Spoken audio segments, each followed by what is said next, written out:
633 খ্রিস্টাব্দের মার্চ মাসের তৃতীয় সপ্তাহ 12 হিজরির মুহররম মাস। হযরত খালিদ রাদিয়াল্লাহু আনহু 10,000 সৈন্য নিয়ে ইয়ামামা হতে রওনা হন। তারও গতি ছিল দ্রুততর। হরমুজ সৈন্য নিয়ে সীমান্ত হতে বহুদূর কাজিমা নামক স্থানে গিয়ে পৌঁছে এবং সৈন্যদের সেখানেই তাঁবু স্থাপন করতে বলে। এই স্থানটি ইয়ামামা ও উবলার মাঝখানে ছিল। হরমুজের জানা ছিল না যে তার প্রতিটি অবস্থার মনিটরিং করা হচ্ছে। হযরত খালিদ রাদিয়াল্লাহু আনহু কাজিমা হতে বহু দূরে থাকতেই ইরাকের দিক হতে দু অশ্বারোহীকে এগিয়ে আসতে দেখেন। তারা হযরত খালিদ রাদিয়াল্লাহু আনহুকে জানান যে হরমুজ বাহিনী কাজিমায় এসে ছাউনি ফেলেছে। হযরত খালিদ রাদিয়াল্লাহু আনহু সেখান থেকে রাস্তা বদল করেন। সংবাদবাহক উচ্চারোহীরা হযরত মুসান্না রাদিয়াল্লাহু আনহু কর্তৃক প্রেরিত ছিল। তারা হযরত খালিদ রাদিয়াল্লাহু আনহুকে অনুরোধ করেন যেন তিনি হরমুজ বাহিনীর সাথে সংঘর্ষে লিপ্ত না হয়ে হাফিরে গিয়ে পৌঁছেন। তারা এই সুসংবাদ শোনান যে হযরত খালিদ রাদিয়াল্লাহু আনহুর জন্য 8,000 সৈন্য অপেক্ষা করছে। মুসান্না বিন হারেসা, মাজউর বিন আদি, হরমুলা এবং সুলামা প্রত্যেকেই 2,000 যোদ্ধা সংগ্রহ করায় এই 8,000 সৈন্যের ব্যবস্থা হয়। এভাবে হযরত খালিদ রাদিয়াল্লাহু আনহুর সৈন্য সংখ্যা 18,000-এ গিয়ে পৌঁছে। হযরত খালিদ রাদিয়াল্লাহু আনহু নিরাপদে হাফিরে পৌঁছতে কাজিমার বহু দূর দিয়ে এগিয়ে চলেন। হরমুজের চর মরু এলাকায় ছড়িয়েছিল। হযরত খালিদ রাদিয়াল্লাহু আনহুর সৈন্যদেরকে দূর রাস্তা দিয়ে ঘুরে যেতে দেখে তারা চিন্তিত হয়ে পড়ে। হরমুজ ছাউনি উঠিয়ে দ্রুত হাফিরে মার্চ করে যাবার নির্দেশ দেয়। হাফিরের চতুর্দিকে পানির কূপ বিদ্যমান ছিল। হরমুজ সেখানে হযরত খালিদ রাদিয়াল্লাহু আনহুর পূর্বেই পৌঁছে গিয়ে ছাউনি তৈরি করে ফেলে। এভাবে হাফিরের সকল পানির কূপ ইরানীদের কবজায় চলে যায়। হযরত খালিদ রাদিয়াল্লাহু আনহু হাফিরে পৌঁছার পূর্বেই পথিমধ্যে আবার ওই 2 অশ্বারোহীর উদয় হয়। তারা হযরত খালিদ রাদিয়াল্লাহু আনহুকে জানায় যে ইতোমধ্যে হাফিরের সকল পানির এলাকা হরমুজের কবজায় চলে গেছে। হযরত খালিদ রাদিয়াল্লাহু আনহু সামনে আরো এগিয়ে গিয়ে এমন এক স্থানে ছাউনি ফেলার নির্দেশ দেন যার আশেপাশের কোথাও পানি ছিটাফোঁটা ছিল না। সৈন্যরা সেখানে ছাউনি ফেললেও হযরত খালিদ রাদিয়াল্লাহু আনহুকে অবহিত করা হয় যে সৈন্যদের মাঝে মৃদু এ গুঞ্জন উঠেছে যে এমন এক স্থানে ছাউনি ফেলা হয়েছে যার আশেপাশে কোথাও পানির নামগন্ধ পর্যন্ত নেই। আমি ভেবেচিন্তে এখানে ছাউনি ফেলেছি। হযরত খালিদ রাদিয়াল্লাহু আনহু বলেন, সৈন্যদের জানিয়ে দাও যে শত্রুরা পানি কবজা করে ফেললেও তাতে পেরেশানের কিছু নেই। আমাদের প্রথম লড়াই পানি উদ্ধারের জন্যই হবে। পানি সেই পাবে যে জীবন বাজি রেখে লড়াই করবে। তোমরা দুশমনের কবল থেকে পানি ছিনিয়ে নিতে পারলে বুঝবে যুদ্ধ তোমরাই জিতে নিয়েছ। সর্বাধিনায়কের এই নির্দেশ মুহূর্তে ছাউনির এ প্রান্ত থেকে ও প্রান্তে পৌঁছে যায়। প্রতিটি সৈন্য যুদ্ধ প্রেরণায় উদ্দীপ্ত ও প্রস্তুত হয়ে যায়। ইতোমধ্যে মুসান্না ও তার সাথীদের সংগৃহীত 8,000 সৈন্য হযরত খালিদ রাদিয়াল্লাহু আনহুর বাহিনীর সাথে এসে মিলিত হয়। হযরত খালিদ রাদিয়াল্লাহু আনহুর যে দূত হরমুজের দরবারে গিয়েছিল তিনিও এ সময় এসে পৌঁছান। হরমুজ তার সাথে যে অপমানজনক আচরণ করেছে তা তিনি হযরত খালিদ রাদিয়াল্লাহু আনহুকে খুলে বলেন। 1 লক্ষ দেরহামের টুপি তার মাথা খারাপ করে দিয়েছে। সেখানে উপবিষ্ট হযরত মুসান্না বিন হারেসা রাদিয়াল্লাহু আনহু বলেন, মানুষের মাথায় কি আছে আল্লাহ তা দেখেন না। তিনি দেখেন ওই মাথার মধ্যে কি আছে, তার উদ্দেশ্য কি, অভিপ্রায় কি, কোন ধ্যান ধারণা নিয়ে সে চলে। 1 লক্ষ দেরহামের টুপি? হযরত খালিদ রাদিয়াল্লাহু আনহু বিস্মিত হয়ে জিজ্ঞাসা করেন, হরমুজ সত্যি এত দামি টুপি পরে? পারস্য সাম্রাজ্যের একটি নিয়ম আছে। মুসান্না বিন হারেসা রাদিয়াল্লাহু আনহু জবাবে বলেন, বংশ কৌলিন্য, প্রভাব প্রতিপত্তি এবং পদমর্যাদা বিবেচনায় তাদেরকে বিভিন্ন টুপি পরিধান করানো হয়। এটা রাষ্ট্রের পক্ষ হতে দেয়া হয়। অধিক মূল্যবান টুপি তারাই পরে যাদের বংশমর্যাদা উন্নত এবং যারা প্রজাদের নিকট ও শাহী দরবারেও বিশেষ মর্যাদার অধিকারী। বর্তমানে হরমুজের টুপির মূল্যই সবচেয়ে বেশি।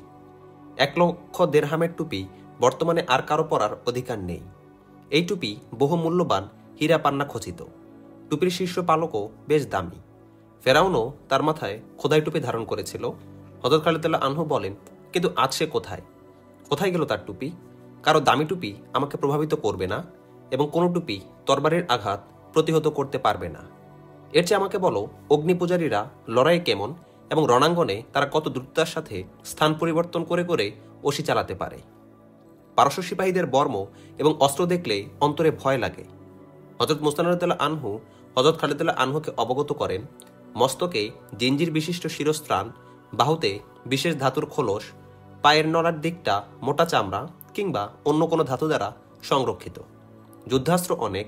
প্রতিটি সিপাহীর কাছে একটি বর্শা, একটি তরবারি, একটি ভারী লৌহ গদা, একটি ধনুক এবং তীর ভর্তি একটি তুনীর থাকে। সাধারণত প্রতিটি তুনিরে 30টি করে তীর থাকে। আর লড়াই করতে তারা কেমন পটু? হযরত খালিদ রাদিয়াল্লাহু আনহু জিজ্ঞাসা করে। বীরত্ব এবং বুদ্ধিমত্তার সাথে লড়ে তারা। মুসান্নাহ বিন হারিস রাদিয়াল্লাহু আনহু জবাবে বলেন, তাদের বীরত্বের কথা সর্বজন বিদিত। মুসান্নাহ হযরত খালিদ রাদিয়াল্লাহু আনহু বলেন, ইরান সিপাহীদের দুর্বলতার পরিমাণ তুমি অনুমান করতে পারোনি? তাদের বীরত্বের পরিধি অনুধাবন করনি? তাদের বীরত্বের পরিধি শিরনাস্ত্র, বায়ুবন্ধ এবং হাঁটুর নিচের অংশ রক্ষার্থে ধাতু নির্মিত খোলস পর্যন্ত সীমাবদ্ধ। তারা জানে না যে জজবা ও প্রেরণা লৌহা কেটে দুভাগ করে দিতে পারে, কিন্তু লোহার তরবারি এবং বর্ষার ফলা প্রেরণা খণ্ডিত করতে পারে না। বর্ম এবং ধাতু কিংবা চামড়ার খোল আত্মরক্ষার কৃত্রিম মাধ্যম। একটি খোল কেটে গেলে সিপাহী নিজেকে অরক্ষিত মনে করতে থাকে। এরপরে তার মাঝে কেবল এতটুকু সাহস থাকে যে সে কোনোভাবে আত্মরক্ষা করতে এবং রণাঙ্গন ছেড়ে পালিয়ে যেতে চেষ্টা করে। আল্লাহ সৈন্যদের বর্ম হল তার চেতনা এবং ইস্পাত দৃঢ় ঈমান। পারস্যদের আরেক দুর্বলতা তোমাদের দেখাবো। এরপর হযরত খালিদ রাদিয়াল্লাহু আনহু এক দূতকে ডেকে বলেন, সালার এবং কমান্ডারদের এখনই আসতে বলো, এখনই কাজিমা লক্ষ্যে সৈন্য মার্চ করাও। হযরত খালিদ রাদিয়াল্লাহু আনহু এর নির্দেশ দিয়ে বলেন, এবং সৈন্যদের চলার গতি অত্যন্ত দ্রুত হওয়া চাই। হরমুজ হাফিরায় ছাউনি ফেলে অবস্থান করছিল। সে কাজিমা থেকে স্বীয় বাহিনী এখানে এনেছিল, কেননা হযরত খালিদ রাদিয়াল্লাহু আনহু এর বাহিনী হাফিরা এসে গিয়েছিল। এখন সৈন্যরা আবার কাজিমা অভিমুখে রওনা হয়। উভয় ফৌজের কয়েক অশ্বারোহী পরস্পরের তাঁবুর উপর গভীর নজর রেখেছিল। হরমুজ যখন খবর পায় যে মুসলিম বাহিনী আবার কাজিমার উদ্দেশ্যে রওনা হয়ে গেছে, তখন হরমুজও তার বাহিনীকে কাজিমার উদ্দেশ্যে মার্চ করার নির্দেশ দেয়। হরমুজের চিন্তা ছিল উবলা এলাকা নিয়ে। এটা ইরানি সাম্রাজ্যের অত্যন্ত গুরুত্বপূর্ণ একটি শহর ছিল, বাণিজ্যিক কেন্দ্র ছিল এটা। হিন্দুস্তানের বণিক কাফেলাদের আনাগোনা এ স্থানেই বেশি হতো। বিশেষ করে সিন্ধুর পণ্য সামগ্রী এখানেই এসে পৌঁছত। এখানে ইরানি সেনাবাহিনীর হেডকোয়ার্টারও অবস্থিত ছিল। অত্র এলাকায় বসবাসরত মুসলমানদের দাবিয়ে রাখতে উবলায় সবসময় রিজার্ভ বাহিনী থাকত। হরমুজ চাচ্ছিল খালিদ বাহিনী যেন কোনোভাবেই উবলায় পৌঁছাতে না পারে। হরমুজের কাছে উবলা এখন পূর্বের তুলনায় অধিক বিপদাপন্ন মনে হতে থাকে, কারণ মুসলমানদের গতি এখন উবলার দক্ষিণে কাজিমার প্রতি ছিল। মুসলমানদের জন্য পুনরায় কাজিমা যাওয়া এত কঠিন ছিল না যত কঠিন ছিল হরমুজ বাহিনীর জন্য। মুসলমানদের কাছে যথেষ্ট পরিমাণ উট ঘোড়া ছিল। সৈন্যরাও সকলে হালকা পাতলা অস্ত্রধারী ছিল। তারা অতি সহজে দ্রুত চলতে পারত। পক্ষান্তরে ইরানি সৈন্যরা বর্ম এবং অস্ত্রশস্ত্রে ঠাসা ছিল, যার ফলে দ্রুত চলা তাদের পক্ষে অসম্ভব হয়ে ওঠে। তারপরও মাত্র একদিন পূর্বে তারা কাজিমা হতে হাফিরে এসেছিল। সে সফরের ক্লান্তি কাটিয়ে না উঠতেই তাদের আবার কাজিমার উদ্দেশ্যে মার্চ করতে হয়, তাও আবার অতি দ্রুত, কেননা মুসলমানদের সেখানে পৌঁছার পূর্বেই তারা পৌঁছতে চায়। ফলে সৈন্যরা পথিমধ্যেই দারুণ হাঁফিয়ে ওঠে। ক্লান্তিতে ভেঙে যেতে থাকে তাদের শরীর। হরমুজের বাহিনী কাজিমায় যখন মুসলমানদের মোকাবিলায় পৌঁছে, তখন তাদের অবস্থা অত্যন্ত নাজুক। মুসলিম সৈন্যরা মরুযুদ্ধ এবং মরুভূমিতে চলাফেরা করায় অভ্যস্ত ছিল। হযরত খালিদ রাদিয়াল্লাহু আনহু শত্রুদের স্বস্তির নিঃশ্বাস ফেলার সময় দেন না। শত্রুরা কাজিমায় পৌঁছতেই হযরত খালিদ রাদিয়াল্লাহু আনহু তার বাহিনীকে পুরোপুরি যুদ্ধ সাজে বিন্যস্ত করে ফেলেন। তিনি পুরো বাহিনীকে 3 অংশে বিভক্ত করে নিজে মধ্যম বাহিনীতে থাকেন। ডান এবং বাম বাহিনীর নেতৃত্বে থাকেন যথাক্রমে হযরত আসেম বিন আমর রাদিয়াল্লাহু আনহু এবং হযরত আদি বিন হাতেম রাদিয়াল্লাহু আনহু। হযরত কাকা বিন আমর রাদিয়াল্লাহু আনহু এর সহোদর ছিলেন হযরত আদি বিন হাতেম রাদিয়াল্লাহু আনহু। তিনি গোত্রের সর্দার ছিলেন। তিনি বড় উঁচু লম্বা এবং বলিষ্ঠ শরীরের বীর বাহাদুর ছিলেন। হযরত খালিদ রাদিয়াল্লাহু আনহুকে সৈন্য বিন্যস্ত করতে দেখে হরমুজও তার বাহিনীকে 3 অংশে বিভক্ত করে। মধ্যম বাহিনীতে সে নিজে থাকে, অপর 2 অংশের নেতৃত্বে থাকে কুববাজ এবং আনুসাজান নামক শাহী খানদানের 2 ব্যক্তি। হরমুজ ঠিকই দেখে যে তার ফৌজ ঘামে নিয়ে যাচ্ছে, শ্বাস প্রশ্বাস দ্রুত বইছে, তাদের রেস্টের খুব প্রয়োজন। কিন্তু মুসলমানরা যুদ্ধ প্রস্তুতিতে থাকায় বাধ্য হয়ে তাকেও সৈন্য বিন্যস্ত করতে হয়। হরমুজ তার বাহিনীকে এমনভাবে বিন্যস্ত করে যে কাজিমা শহর তার ফৌজের পশ্চাতে এসে যায়। তাদের সামনে দুধু মরুভূমি ছিল, আর আরেকদিকে ঘন ঝোপঝাড়পূর্ণ টিলা বিশিষ্ট সারি সারি পাহাড় ছিল। হযরত খালিদ রাদিয়াল্লাহু আনহু স্বীয় বাহিনীকে এমনভাবে এগিয়ে নিয়ে যায় যে পাহাড়ের সারিগুলো সব তার বাহিনীর পশ্চাতে চলে যায়। 633 খ্রিস্টাব্দের এপ্রিলের প্রথম সপ্তাহ। এ সময় প্রথমবারের মতো মুসলমানরা অগ্নিপূজক ইরানিদের মোকাবেলা করে। খালিদ বিন ওয়ালিদ মারা গেলে এ যুদ্ধ কোনরূপ সংঘর্ষ ছাড়াই শেষ হতে পারে। হরমুজের এক সেনাপতি তাকে বলে, মুসলমানরা অনেক দূর থেকে এসেছে। সেনাপতির মৃত্যুর পর বেশিক্ষণ তারা আমাদের মোকাবেলায় টিকে থাকতে পারবে না। সৈন্যদেরকে জিঞ্জিরে আবদ্ধ হতে বলো। হরমুজ সালারকে বলে, আমি তাদের সেনাপতির ব্যবস্থা করছি, সর্বাগ্রে সেই নিহত হবে। এরপর সে সালারকে পাঠিয়ে বডিগার্ড বাহিনীকে ডেকে পাঠায় এবং তাদেরকে কিছু নির্দেশনা দেয়। জিঞ্জিরে আবদ্ধ হওয়ার উদ্দেশ্য এই ছিল যে ৫-৫ জন বা ১০ জন করে ইরানি সৈন্যরা একটি লম্বা শিকলে নিজেদের আবদ্ধ করত। তবে প্রতি দুজনের মাঝখানে এতটুকু দূরত্ব থাকত যাতে সৈন্যটি ইচ্ছামতো নিজেকে ঘুরিয়ে ফিরিয়ে লড়াই করতে পারে। শিকল বাঁধার একটি লাভ এই ছিল যে কোনো সৈন্য রণাঙ্গন থেকে পালাতে পারত না। আরেকটি ফায়দা ছিল শত্রুপক্ষের অশ্বারোহী তাদের উপর চড়াও হলে তারা শিকল জমিন থেকে উঁচু করে ধরত, যার ফলে ঘোড়া শিকলে বেঁধে পড়ে যেত। কিন্তু শিকল বাঁধার একটি বড় ক্ষতি এই ছিল যে শৃঙ্খলিত সৈন্যদের কেউ নিহত বা আহত হলে বাকি সবাই বিরাট সমস্যায় পড়ত। তখন মারা যাওয়া ছাড়া আর কোনো গত্যান্তর তাদের থাকত না। সহজে শত্রুপক্ষ তাদের প্রাণ হরণ করতে পারত। ইরান সৈন্যরা এভাবে ব্যাপকভাবে নিজেদেরকে শিকলে আবদ্ধ করে নেয়। হরমুজ বাহিনী বনাম হযরত খালিদ রাদিয়াল্লাহু আনহুর মাঝে সংগঠিত এ যুদ্ধের নাম হয়ে যায় সালসিল যুদ্ধ বা শিকল যুদ্ধ। মুসলিম বাহিনী ইরানিদেরকে এভাবে শৃঙ্খলিত হতে দেখে বিস্মিত হয়ে ওঠে। এক ব্যক্তি জোরে চিৎকার করে বলে, দেখো দেখো, ইরানিরা আমাদের জন্য নিজেদেরকে বাঁচছে, বিজয় আমাদেরই হবে ইনশাআল্লাহ। হযরত খালিদ রাদিয়াল্লাহু আনহু উচ্চ কণ্ঠে বলেন, আল্লাহ তাদের অন্তরে মোহর মেরে দিয়েছে। হযরত খালিদ রাদিয়াল্লাহু আনহুকে যে উদ্দেশ্যে সামনে নিয়ে কাজিমা থেকে হাফিজা এবং আবার হাফিজা থেকে কাজিমায় আসেন তা পদে পদে বাস্তবায়িত হতে দেখেন। ভারী অস্ত্রে বোঝাই হরমুজ বাহিনী লড়াই শুরু হওয়ার পূর্বে ক্লান্ত হয়ে পড়েছিল। হযরত খালিদ রাদিয়াল্লাহু আনহু তাদেরকে বিশ্রাম নেয়ার সুযোগ দেন না। তদুপরি ইরানিরা নিজেদেরকে শিকলে আবদ্ধ করে নেয়। হযরত খালিদ রাদিয়াল্লাহু আনহু ইতিমধ্যে সিদ্ধান্ত নেন যে তিনি শত্রুর বিরুদ্ধে কি চাল চালবেন এবং ইরানিদের কিভাবে লড়াবেন।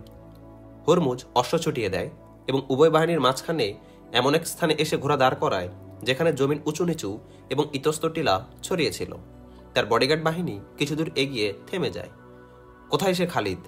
হরমুজ হুঙ্কার দিয়ে বলে, আয়, প্রথমে তোর আর আমার মাঝে মোকাবিলা হয়ে যাক। তৎকালীন যুগের যুদ্ধরীতি এই ছিল যে মূল যুদ্ধ শুরু হওয়ার পূর্বে উভয় পক্ষের সেনাপতি মল্লযুদ্ধের আহ্বান করত। উভয় সৈন্য বাহিনী হতে এক একজন এসে পরস্পরের সাথে তরবারির লড়াই করত আর কুস্তির লড়াইও চলত। এটাকে বলা হতো মল্লযুদ্ধ। এ যুদ্ধে দুজনের একজনের মৃত্যু ছিল নিশ্চিত। এই যুদ্ধে হরমুজ নিজেই এসে হযরত খালিদ রাদিয়াল্লাহু আনহুকে মল্লযুদ্ধে লড়তে আহ্বান করে। হরমুজ নামকরা বীর বাহাদুর ছিল। তরবারি চালনায় অপ্রতিদ্বন্দ্বী ছাড়াও তার দেহে গন্ডারের মতো শক্তি ছিল। হযরত খালিদ রাদিয়াল্লাহু আনহুর বয়স ৪৮ ছুঁই ছুঁই। তিনি অদ্বিতীয় সমরকুশলী ছিলেন। তার দেহে তখনও প্রচুর শক্তি ছিল, তবে শক্তির পরিমাপে হরমুজের পাল্লাই ছিল ভারী। হরমুজের আহ্বান শুনে হযরত খালিদ রাদিয়াল্লাহু আনহু অশ্ব ছুটিয়ে দেন এবং সোজা হরমুজের সামনে এসে দাঁড়ান। হরমুজও অশ্ব থেকে নেমে আসে এবং হযরত খালিদ রাদিয়াল্লাহু আনহুকে নামার জন্য ইশারা করে। উভয়ের হাতে নাঙ্গা তলোয়ার। শুরু হয় আক্রমণ, প্রতি আক্রমণ। লড়ে চলে উভয়ের তরবারি এবং ঢাল তরবারির সংঘর্ষের ঝনাত ঝনাত শব্দ, আর মাঝপথে এসে বাধা সাধে ঢালের ঢাস ঢাস শব্দে মুহূর্তে প্রকম্পিত হয় মরুভূমি। উভয়ে একে অপরের দিকে এগিয়ে গিয়ে আক্রমণ করে, চাল পরিবর্তন করে, ঘুরে ঘুরে একে অপরের উপর চড়াও হয়। কিন্তু সকল আঘাত প্রতিঘাত তরবারিদ্বয়ের মাঝেই সীমাবদ্ধ থাকে। যে কোনো আঘাত একে অপরে ভাগ করে নিতে থাকে। কিছুক্ষণ এভাবে চলার পর হযরত খালিদ রাদিয়াল্লাহু আনহুর হাত খুলে যায় এবং চালের চমক আসতে থাকে। স্বাচ্ছন্দ্য ফিরে আসে তার মধ্যে। উভয় বাহিনী দূরে দাঁড়িয়ে অনিমেষ লোচনে উপভোগ করছিল দুই মহাসেনাপতির মল্লযুদ্ধ। উভয় বাহিনীতে চাপা উত্তেজনা, উদ্বেগে চেয়ে থাকা চোখগুলো একটি প্রশ্নই ঝরে পড়ছিল যে এই শিয়ানে শিয়ানের লড়াই কে হারবে, কে পড়বে বিজয়ের বড় মাল্য। উভয় বাহিনী থেকে স্লোগান তুলছিল। হরমুজ অভিজ্ঞ বীর ছিল। সে নিশ্চিত হয়ে যায় যে হযরত খালিদ রাদিয়াল্লাহু আনহুর তরবারি তাকে ক্ষমা করবে না। তরবারির গতি বলে দিচ্ছিল তার প্রাণ সংহার নিশ্চিত। সে নিজেকে বাঁচাতে কূটকৌশলের আশ্রয় নেয়। দ্রুত পিছনে সরে গিয়ে তলোয়ার ছুড়ে দেয়। তলোয়ারের চূড়ান্ত ফয়সালা হবে না। হরমুজ বলে, আয় খালিদ, তরবারি ফেলে আয় এবং কুস্তি লও। হযরত খালিদ আনহু তলোয়ার দূরে ছুড়ে দিয়ে কুস্তি লড়তে সামনে অগ্রসর হন এবং উভয়ে একে অপরকে জাপটে ধরে। কুস্তিতে হরমুজের পাল্লা ভারী হয়ে উঠতে থাকে, কিন্তু ঐতিহাসিকদের অভিমত হচ্ছে কুস্তি লড়াইয়ের ক্ষেত্রে হরমুজের মতলব ভিন্ন। হরমুজ তার বডিগার্ড বাহিনীকে বলে রেখেছিল যে যখন সে হযরত খালিদ আনহুকে এমন দৃঢ়ভাবে আঁকড়ে ধরবে যে তার নড়াচড়ার কোনো শক্তি থাকবে না, তখন তারা চতুর্দিক দিয়ে তাদেরকে এমনভাবে ঘিরে দাঁড়াবে যেন তাদের হাত ভাব কারো সন্দেহ সৃষ্টি না করে। অর্থাৎ তারা আমোদী দর্শকের মতোই আচার আচরণ প্রকাশ করবে, কিন্তু তার মধ্যে কৌশলে এক মুহাফিজ বা দেহরক্ষী খঞ্জর বের করে হযরত খালিদ আনহুয়ের পেটে আমল বসিয়ে দেবে। প্রকৃত যোদ্ধা কখনো প্রতিপক্ষকে এমন ধোঁকা দেয় না, কিন্তু হরমুজ এতই জঘন্য প্রকৃতির ছিল যে সে একজন নামকরা যোদ্ধা হয়েও এমন প্রতারণামূলক ষড়যন্ত্র তৈরি করে। হযরত খালিদ আনহুকে কোনো রকম বাগে পেয়েই দুরাচারী হরমুজ দেহরক্ষী বাহিনীকে এগিয়ে আসতে ইশারা করে। দেহরক্ষীরা এগিয়ে আসতে থাকে এবং স্লোগান দিতে দিতে বৃত্তের আকারে রূপ নিতে থাকে। তারা এ সময় ঘোড়ায় সওয়ার ছিল না, তারা ক্রমেই বৃত্ত সংকীর্ণ করে আনতে আনতে কুস্তি লড়াকুদের নিকটে চলে আসে। দেহরক্ষীদের কাছে আসতে দেখে হযরত খালিদ আনহুয়ের দৃষ্টি দুদিকে বিভক্ত হয়ে যায়। ক্ষণিকের জন্য যে অন্যমনস্কতা তার মাঝে সৃষ্টি হয়, হরমুজ তাকে লুফে নেয় এবং এই সুযোগে হযরত খালিদ আনহুয়ের বাহুদ্বয় এমনভাবে পেঁচিয়ে ধরে যে তার হস্তদ্বয় হযরত খালিদ আনহুয়ের বগলে ছিল। ইতোমধ্যে দেহরক্ষীরা আরও নিকটে চলে আসে। হরমুজ দেহরক্ষীদের লক্ষ্যে মুখ করে কি যেন বলে। হযরত খালিদ আনহু তার ভাষা না বুঝলেও ইশারাটিকে অনুধাবন করে। তিনি নিজেকে বিপদের সম্মুখীন দেখে মুহূর্তে সিদ্ধান্ত নেন এবং শরীরের সমস্ত শক্তি এক স্থানে জমা করে এমন জোরে ঘুরতে থাকেন যে হরমুজকেও নিজের সাথে নিয়ে ঘুরেন। অতঃপর হযরত খালিদ আনহু এক স্থানে দাঁড়িয়ে ঘুরতে থাকেন। প্রচণ্ড ঘূর্ণনের কারণে হরমুজের পা মাটি শূন্য হয়ে যায়। হযরত খালিদ আনহু হরমুজের বাহু নিজের বগলে চেপে ধরে তার বগলে নিজের হাত রেখে তাকে শূন্যে ঘুরাতে থাকেন। এভাবে ঘূর্ণনের ফলে দেহরক্ষীদের বৃত্ত প্রসারিত হতে থাকে এবং কেউ আগে বেড়ে হযরত খালিদ আনহুয়ের উপর আক্রমণ করার সুযোগ পায় না। কিন্তু হযরত খালিদ আনহুয়ের ঘূর্ণন কৌশল বেশিক্ষণ টিকিয়ে রাখা সম্ভব ছিল না, কারণ দীর্ঘ পরিশ্রমে তিনি যথেষ্ট ক্লান্ত হয়ে পড়েছিলেন। আচমকা এক প্রান্ত হতে একটি অশ্ব ছুটে আসে। আত্মরক্ষার্থে ব্যস্ত দেহরক্ষীরা এ অশ্ব দেখতে পায় না। অশ্ব বিদ্যুৎ গতিতে দেহরক্ষীদের বৃত্ত কাটতে কাটতে আগে বেরিয়ে যায়। 3 দেহরক্ষী মাটিতে লুটিয়ে পড়ে ছটফট করতে থাকে। তাদের একজন অশ্বের পদতলে পিষ্ট হয়, আর বাকি 2 জন আগন্তুক অশ্বারোহীর তলোয়ারে দ্বিখণ্ডিত হয়। ঘাতক অশ্ব কিছু দূর গিয়ে আবার পেছনে মোড় নেয় এবং পুনরায় হরমুজের দেহরক্ষীদের লক্ষ্যে এগিয়ে আসে। দেহরক্ষীরা নিজেদের বাঁচাতে সাধ্যমতো চেষ্টা করলেও আবারও 3 দেহরক্ষী মাটিতে লুটিয়ে পড়ে। চোখের পলকে 6-7 এমন নির্মম নিহত হতে দেখে তারা ভরকে যায় এবং পালিয়ে মূল বাহিনীতে গিয়ে আশ্রয় নেয়। এই আগন্তুক অশ্বারোহী ছিলেন হযরত কাকা বিন আমর রাদিয়াল্লাহু আনহু। হযরত আবু বকর রাদিয়াল্লাহু আনহু তাকে হযরত খালিদ আনহুয়ের সাহায্য হিসেবে পাঠিয়েছিলেন এবং বলেছিলেন যে পক্ষে কাকার মতো দুরন্ত যোদ্ধা থাকবে তারা হারবে না। ক্ষণিকের জন্য দর্শকের দৃষ্টি হযরত কাকা রাদিয়াল্লাহু আনহুয়ের চোখ ধাঁধানো দৃশ্যের দিকে নিবদ্ধ হলেও আবার সবার দৃষ্টি হরমুজ ও হযরত খালিদ আনহুয়ের দিকে ফিরে যায়। সকলের চোখে মুখে রাজ্যের বিস্ময় নেমে আসে যে হযরত খালিদ আনহুয়ের প্রাণ যায় যায় করছিল, তিনি এখন চেপে বসা পাপিষ্ঠ হরমুজের বুকে, আর হরমুজ নিস্তর দেহ নিয়ে চিৎকার করে মাটিতে পড়েছিল। হযরত খালিদ আনহুয়ের খঞ্জর একসময় হরমুজের বুক থেকে বেরিয়ে আসে। খঞ্জর থেকে রক্ত টপ টপ করে পড়ছিল। হযরত খালিদ আনহু হরমুজের আহ্বানে মল্লযুদ্ধে লিপ্ত হতে গেলে হযরত কাকা বিন আমর রাদিয়াল্লাহু আনহুয়ের ঘটনা গভীরভাবে নিরীক্ষণ করতে থাকেন। হরমুজের দেহরক্ষীদের বৃত্তাকারে এগিয়ে আসতে দেখে হযরত খালিদ আনহুয়ের জীবনের ব্যাপারে তার মনে সন্দেহ ঘনীভূত হয়। তিনি এগিয়ে যান এবং বাস্তবে যখন হযরত খালিদ আনহুয়ের জীবন সংকটাপন্ন এবং তিনি নিজেকে বাঁচাতে প্রাণান্ত প্রয়াসরত, তখন তিনি কারোর নির্দেশ কিংবা অনুমান ছাড়াই ঘোড়া ছুটিয়ে দেন এবং দেহরক্ষীদের উপর আক্রমণ করে হযরত খালিদ আনহুয়ের জীবন রক্ষা করেন। হযরত খালিদ আনহু হরমুজের লাশের উপর থেকে উঠে দাঁড়ান। এখন 1 লক্ষ দেরহাম মূল্যের টুপি হযরত খালিদ আনহুয়ের হাতে এবং তার রক্তে রঞ্জিত খঞ্জর উঁচু করে তুলে ধরে হযরত খালিদ আনহু তার বাহিনীকে মূল যুদ্ধে ঝাঁপিয়ে পড়ার নির্দেশ দেন। তার পূর্বের দেওয়া নির্দেশনা অনুযায়ী মুসলিম বাহিনীর 2 অংশ দুদিক থেকে ছড়িয়ে পড়ে এবং ডান ও বাম দিক থেকে তারা ইরানি বাহিনীর উপর প্রচণ্ড আক্রমণ করে। ইরানিরা হরমুজের মতো সেনাপতির মৃত্যুতে ভেঙে পড়লেও সিংহ ঐতিহ্যজাত বীরত্বের কারণে তারা অস্ত্র ত্যাগ করে না। তাদের সংখ্যাও মুসলমানদের তুলনায় অনেক বেশি ছিল।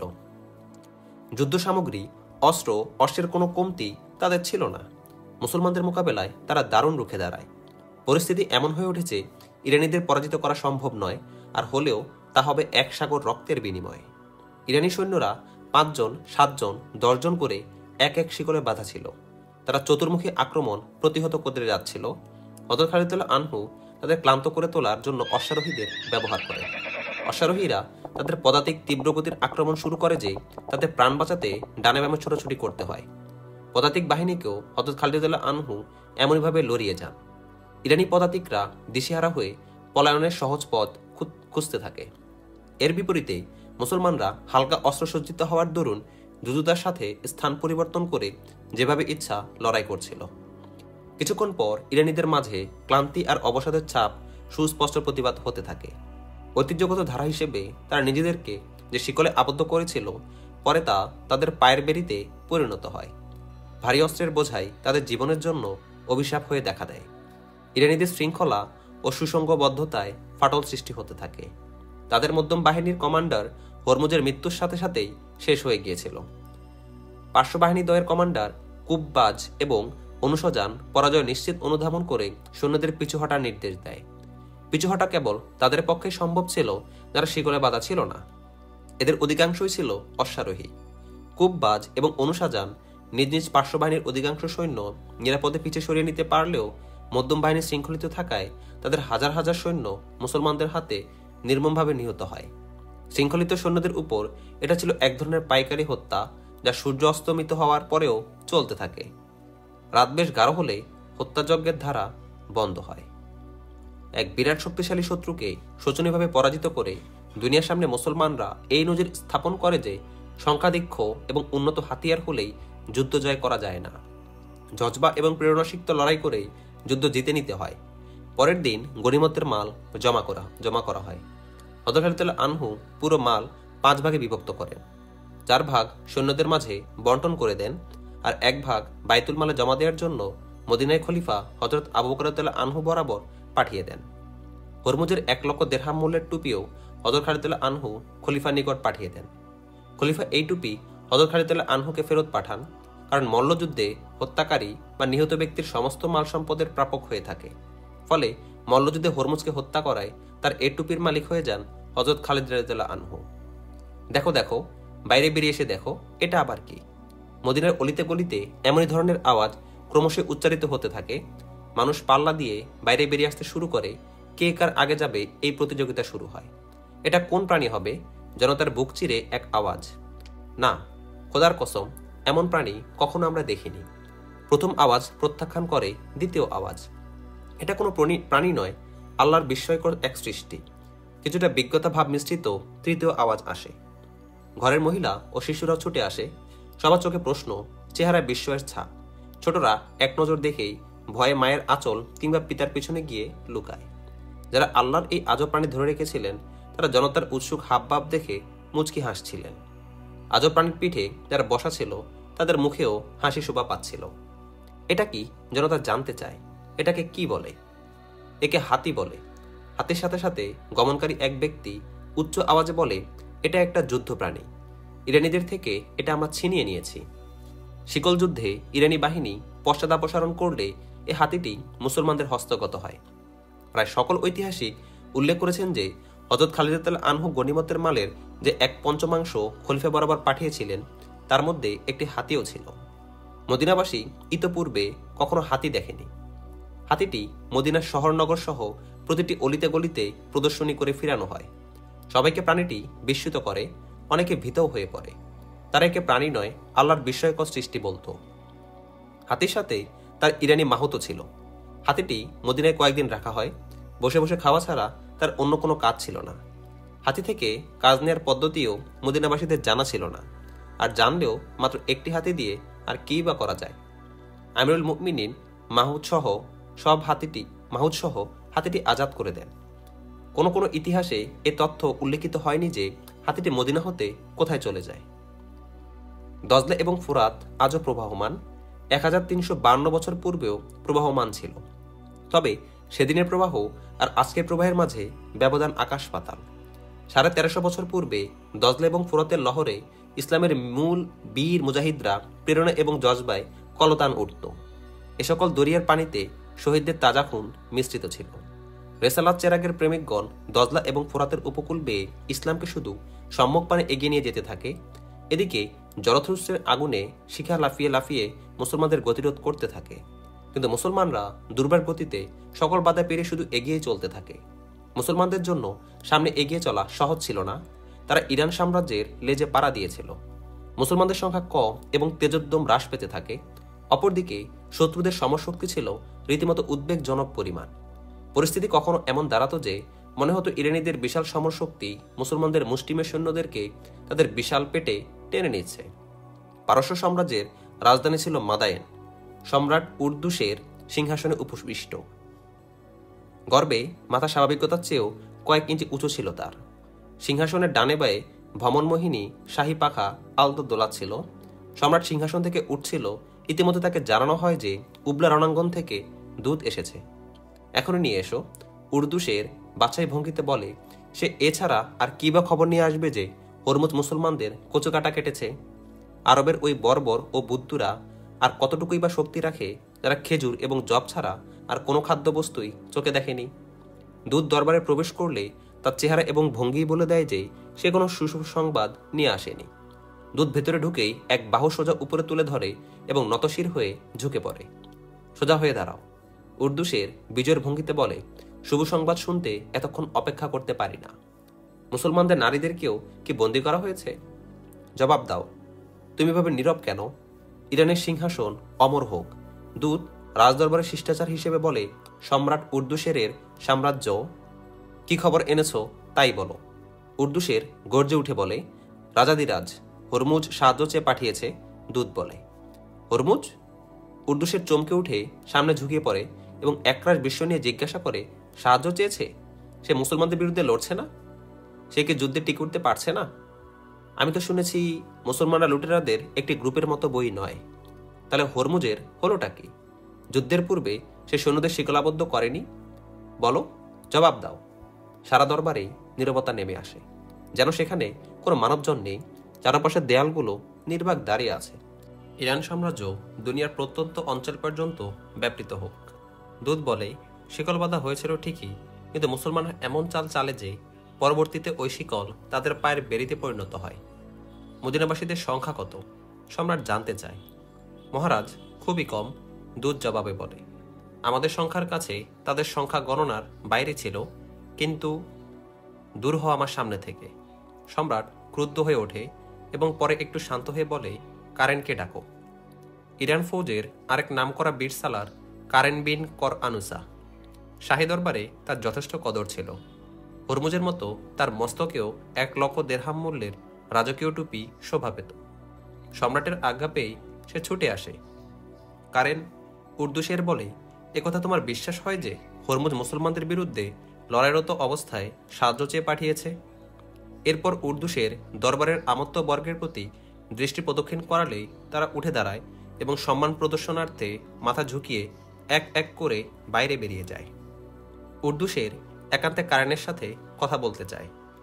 দূত মুসলমান পক্ষের হয়ে আমাদের ধোঁকা দিতে আসেনি তো? মুসলমানরা এত দূর স্পর্ধা দেখাতে পারে না। কারেন বলে, রণাঙ্গনে সামান্য ভুলেই চিত্র পাল্টে যায়। হরমুজের সাহায্য চেয়ে পাঠালে তার অর্থ এই দাঁড়ায় যে তারা বাস্তবেই সাহায্যের প্রয়োজন এবং তার থেকে কোনো ভুল হয়ে গেছে। মুসলমানদের মধ্যে এই হিম্মত আছে যে তারা আমাদের ফৌজ পিছুপা করে দেবে? উর্দুসে জিজ্ঞাসা করে।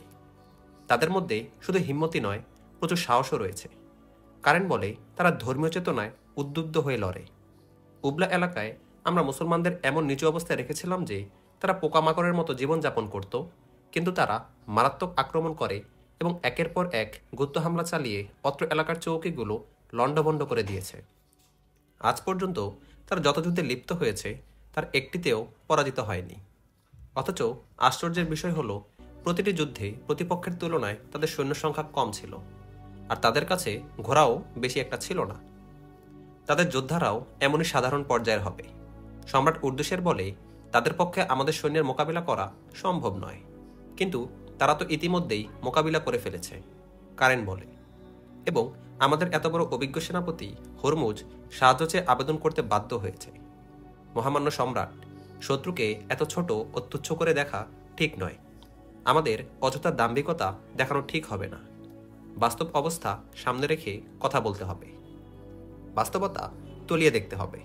পারস্যের দাপট রয়েছে ঠিকই, কিন্তু একথা ভুলে গেলে চলবে না যে রোমকরা আমাদের বিরুদ্ধে বিজয় হয়েছিল এবং এখনো আমরা রোমানদের বিরুদ্ধে অস্ত্র ধারণ করতে বিব্রত বোধ করি। তাই সৃষ্ট এ নয়া পরিস্থিতি ও আমাদের বাস্তবতা দিয়ে বিচার করতে হবে। হরমুজ আসলেই সাহায্য চেয়ে পাঠালে তার অর্থ হলো মুসলমানরা তাকে কাবু করে ফেলেছে। আমি তোমাকে এজন্যই ডেকে পাঠিয়েছি যে তুমি হরমুজের সাহায্যে এগিয়ে যাবে। উর্দুশের বলে, হরমুজ ঘাবড়ে গিয়ে থাকলে তার সাহায্যার্থে তার চেয়ে ভালো না হোক, অন্তত তার মতোই এক সেনাপতি যাওয়া দরকার। তুমি এমন বাহিনী তৈরি করো যাদের দেখলেই মুসলমানরা মদিনায় ভেগে যাবে নাকি যুদ্ধ করবে পুনর্বিবেচনা করতে বাধ্য হয়। জলদি কারেন, দ্রুত রওনা হয়ে যাও। কারেন সামনে কোনো কথা বাড়ায় না, বিদায় কুর্নিশ করেই লম্বা লম্বা পা ফেলে দরবার থেকে প্রস্থান করে। ইরানি সেনাপতি কারেন বিশাল বাহিনী নিয়ে উবলার উদ্দেশ্যে রওনা হয়ে যায়। সেই এই দৃঢ় প্রতিজ্ঞা নিয়ে চলে যে মুসলমানদের নাম নিশানা মিটিয়েই তবে ফিরবেন।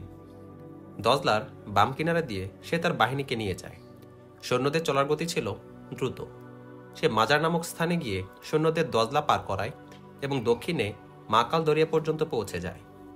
দরিয়া মাকাল পাড়ি দিয়ে ওপারে পৌঁছলে হরমুজের পরাজিত বাহিনীকে দলে দলে ফিরে আসতে দেখতে পায়। সৈন্যদের অবস্থা ছিল বড় করুণ। জরথ্রুস্তের গজব পড়ুক তোমাদের ওপর। কারেন প্রথম ফিরতি দলটিকে থামিয়ে এবং তাদের দুর্দশা দেখে বলে, মুসলমানদের ভয়ে তোমরা পালিয়ে যাচ্ছ? সেনাপতি হরমুজ নিহত। ফিরতিদের মধ্য হতে এক সৈন্য বলে, দুপার্শ্ব বাহিনীর কমান্ডার কুব্বাজ এবং আসন যাও রণাঙ্গন ছেড়ে এসেছে, তারা হয়তোবা পিছনে আসছে। কারেন হরমুজের মৃত্যুর সংবাদ শুনে থ মেরে যায়। এটুকু শুধু জিজ্ঞাসা করার হিম্মত তার হয় না যে সে কিভাবে মারা গেল। কারেনের মাথা হেট হয়ে গিয়েছিল। একটু পর যখন সে মাথা উঠায় তখন জনস্রোতের মতো ইরানিদের ফিরে আসতে দেখে। নতুন বাহিনী দেখে পলায়নপর সৈন্যরা সেখানে জমা হতে থাকে। এ সময় হরমুজের দু কমান্ডার কুব্বাজ এবং আনুসজানও এসে পৌঁছে। তাদেরকে দূর হতে আসতে দেখেই কারেন অশ্বের বাগে ঝাঁকি দেয়। ঘোড়া চলতে শুরু করে। পরাজিত দু কমান্ডারের কাছে গিয়ে সে ঘোড়া থামায়। হরমুজের নিহত হওয়ার সংবাদ আমি ইতোমধ্যেই পেয়েছি, কারেন বলে, কিন্তু তাই বলে আমি বিশ্বাস করতে পারছি না যে তোমরা দুজন রণাঙ্গন ছেড়ে পালিয়ে এসেছ। বর্বর এবং বুদ্ধু ওই আরবদের কাছে তোমরা পরাজিত হয়েছ। আমি এর বেশি বলতে চাই না যে তোমরা কাপুরুষ এবং ফৌজে যে পদে তোমরা আছো সে পদে যোগ্য তোমরা নও। তোমরা মুসলমানদের ধ্বংস ও নিশ্চিহ্ন করতে চাও না? কেন চাইব না? কুব্বাজ বলে, কৌশল হিসেবে আমরা পিছু হটে আসিনি। হরমুজের আস্ফালনই আমাদের এ পরিস্থিতির জন্য দায়ী। আমরা স্বীকার করি যে ইসলামী সৈন্যদের মাঝে বহুত নামি দামি ও বীর বাহাদুর সেনাপতি আছে, কিন্তু তাই বলে তারা আমাদের এভাবে পশ্চাদাপসারণের যোগ্য ছিল না। কারেন, আনুসজান বলে, আমাদের ফৌজি নেতৃত্বে এটাই বড় দুর্বলতা যা আপনার থেকেও প্রকাশ পেয়েছে। আপনি আরবের মুসলমানদেরকে গোয়ার এবং মূর্খ বলেছেন। হরমুজও এমন বলতো, কিন্তু আমরা রণাঙ্গনে তাদেরকে এর বিপরীত পেয়েছি। তোমরা তাদের মাঝে এমন কোনো গুণ দেখেছ যা আমাদের মাঝে নেই? কারেন জিজ্ঞাসা করে। তার চেয়ে জিজ্ঞাসা করুন আমাদের মাঝে কোন ত্রুটি রয়েছে যা তাদের মধ্যে নেই। আনুসজান বলে, আমরা 10 জন 12 জন সৈন্যকে এক শিকলে বাঁধি যেন তারা দৃঢ়তার সাথে যুদ্ধ করে, ভাগতে না পারে। এভাবে শিকলবদ্ধ হওয়ায় সামনাসামনি যুদ্ধ করতে হয়। মুসলমানরা আমাদেরকে শিকলবদ্ধ হতে দেখে ডানে বামে আক্রমণের কৌশল অবলম্বন করে। আমাদের সৈন্যরা এদিক ওদিক ঘুরে লড়াই করতে অপারগ ছিল। বস্তুত এ কারণে সংখ্যায় কয়েক গুণ বেশি হওয়া সত্ত্বেও আমাদের সৈন্যরা পরাজয় বরণ করে। আমাদের কথা বলার সময় নেই। কুব্বাজ বলে, মুসলমানরা আমাদের পশ্চাদাবনে আসছে। সত্যই তাদের পশ্চাদাবনে হযরত মুসান্না রাদিয়াল্লাহু আনহু 2000 সৈন্য নিয়ে এসেছিলেন। হযরত মুসান্না বিন হারাসা রাদিয়াল্লাহু আনহু ইসলামের ওই প্রেমিকের নাম যিনি ইরানিদের বিরুদ্ধে গেরিলা হামলা চালিয়ে ইরানিদের ঘুম হারাম করে দিয়েছিলেন এবং পরবর্তীতে তারই অনুরোধ ক্রমে আমিরুল মুমিনিন হযরত আবু বকর রাদিয়াল্লাহু আনহু হযরত খালিদ রাদিয়াল্লাহু আনহুকে ডেকে ইরানিদের বিরুদ্ধে জিহাদ করতে প্রেরণা দিয়েছিলেন। ইরানিদের পশ্চাদাবনে যাওয়া অসাধারণ বীরত্বমূলক পদক্ষেপ ছিল, কারণ এখানে পশ্চাদাবনের অর্থ ছিল নিজেদের স্থান থেকে ক্রমান্বয়ে শত্রুর পেটের মধ্যে ঢুকে যাওয়া। কেননা মুসলমানরা যতই এগিয়ে যাবে চতুর্দিক হতে ঘেরার মধ্যে পড়ার ততই সম্ভাবনা ছিল। কিন্তু এটা ছিল সেনাপতি হযরত খালিদ রাদিয়াল্লাহু আনহুর নির্দেশ এবং ইরানিদের বিরুদ্ধে হযরত মুসান্না রাদিয়াল্লাহু আনহুর একরাশ ঘৃণার ফসল, যা ইরানিদের প্রতি তার অন্তরে ভরপুর ছিল। জঙ্গে সালাসিল সমাপ্ত হলে এবং ইরানিরা পিছু হটে গেলে হযরত খালিদ রাদিয়াল্লাহু আনহু দেখেন যে তার সাথে আগত সৈন্যরা ভীষণ ক্লান্ত হয়ে পড়েছে। তিনি হযরত মুসান্না রাদিয়াল্লাহু আনহুকে ডেকে পাঠান। ইবনে হারেসা, হযরত খালিদ রাদিয়াল্লাহু আনহু বলেন, এভাবে পালিয়ে ইরানিরা যদি জীবিত ফিরে যায় তবে কি তুমি কি এটাকে পূর্ণ বিজয় জ্ঞান করবে? ওয়াল্লাহি, খোদার কসম জনাব খালিদ। হযরত মুসান্না রাদিয়াল্লাহু আনহু আবেগভরা কণ্ঠে বলেন, আমার শুধু নির্দেশের প্রয়োজন, এরা আমার শিকার, বেরিয়ে পড়ো। হযরত খালিদ রাদিয়াল্লাহু আনহু বলেন, 2000 সৈন্য সাথে নিয়ে যাও, অধিক হারে ইরানিদের বন্দী করতে চেষ্টা করবে, যারা মোকাবিলায় অস্ত্র ধরবে তাদের হত্যা করে ফেলবে। আমি জানি আমার জানবাদ সাথীরা ক্লান্ত হয়ে পড়েছে, কিন্তু ইরান সম্রাটকে জানিয়ে দিতে চাই যে আমরা ভূপৃষ্ঠের এক প্রান্ত হতে অপর প্রান্ত পর্যন্ত তাদের পশ্চাদাবন করব। হযরত মুসান্না রাদিয়াল্লাহু আনহু 2000 সৈন্য নিয়ে যান এবং পলায়ন পর ইরানিদের পিছু নেন। ইরানিরা যখন দূর থেকে লক্ষ্য করে যে তাদের পিছু নেওয়া হচ্ছে, তখন তারা ইতস্ত বিক্ষিপ্ত হয়ে পড়ে। তারা বোঝা হালকা করতে লৌহ গদা এবং অস্ত্র ফেলে দেয়। পশ্চাদাবন করে ইরানিদের পাকড়াও করা হযরত মুসান্না রাদিয়াল্লাহু আনহুর জন্য কঠিন হয়ে পড়ে, কারণ ইরানিরা দলে দলে বিক্ষিপ্ত হলেও পরবর্তীতে তারা এক একজন করে ভাগতে থাকে। তাদের পশ্চাতে পশ্চাতে মুসান্নার সাথীরাও সঙ্গীহীন হয়ে যায়। কিছু দূর যাওয়ার পর একটি কেল্লা সামনে এসে পড়ায় হযরত মুসান্নাকে তার বাহিনী একত্রিত করতে হয়। নারী দুর্গ নামে কেল্লাটি প্রসিদ্ধ ছিল। কেল্লাটি জনৈক মহিলার হওয়ায় তার নাম হয়ে যায় নারী দুর্গ। ইরানিরা এই কেল্লায় আশ্রয় নিতে পারে, এই ধারণাকে সামনে রেখে হযরত মুসান্না রাদিয়াল্লাহু আনহু কেল্লাটি অবরোধ করেন। কেল্লা হতে প্রতিরোধের হাবভাব দেখা যায়। 2 দিন অবরোধের পর হযরত মুসান্না রাদিয়াল্লাহু আনহুর মনে পড়ে যে তিনি যে উদ্দেশ্যে এসেছেন তা চাপা পড়ে গেছে। হযরত মুসান্না রাদিয়াল্লাহু আনহুর ভাই মুআন্না তার সাথেই ছিল। মুআন্না মুসান্না বিন হারেসা তাকে বলে, তুমি কি বিষয়টি উপলব্ধি করেছো যে আমি ইরানিদের পশ্চাদাবনে এসেছিলাম, কিন্তু এই কেল্লাটি আমার পথ আগলে ধরেছে? ভাই মুআন্না বলে, আমি সবকিছুই দেখছি, আর আমি এটা অনুভব করছি যে আমার উপর আপনি আস্থা রাখতে পারছেন না। যদি আস্থা রাখতেন তাহলে বলতেন, কেল্লাটি তুমি অবরোধ করে রাখো, আমি ইরানিদের পিছু ধাওয়া করছি। হ্যাঁ মুআন্না, হযরত মুসান্না রাদিয়াল্লাহু আনহু বলেন, তোমার উপর সত্যিই আমার আস্থা নেই। এই কেল্লাটি এক যুবতী নারীর, আর তুমিও একজন যুবক পুরুষ। খোদার কসম, আমি এক কেল্লা দখলকারীদেরকে এক নারীর মায়াবী দৃষ্টিতে পরাভূত হতে দেখেছি। প্রিয় ভাই, মুআন্না বলে, আমার উপর আস্থা রাখুন এবং সামনে অগ্রসর হন।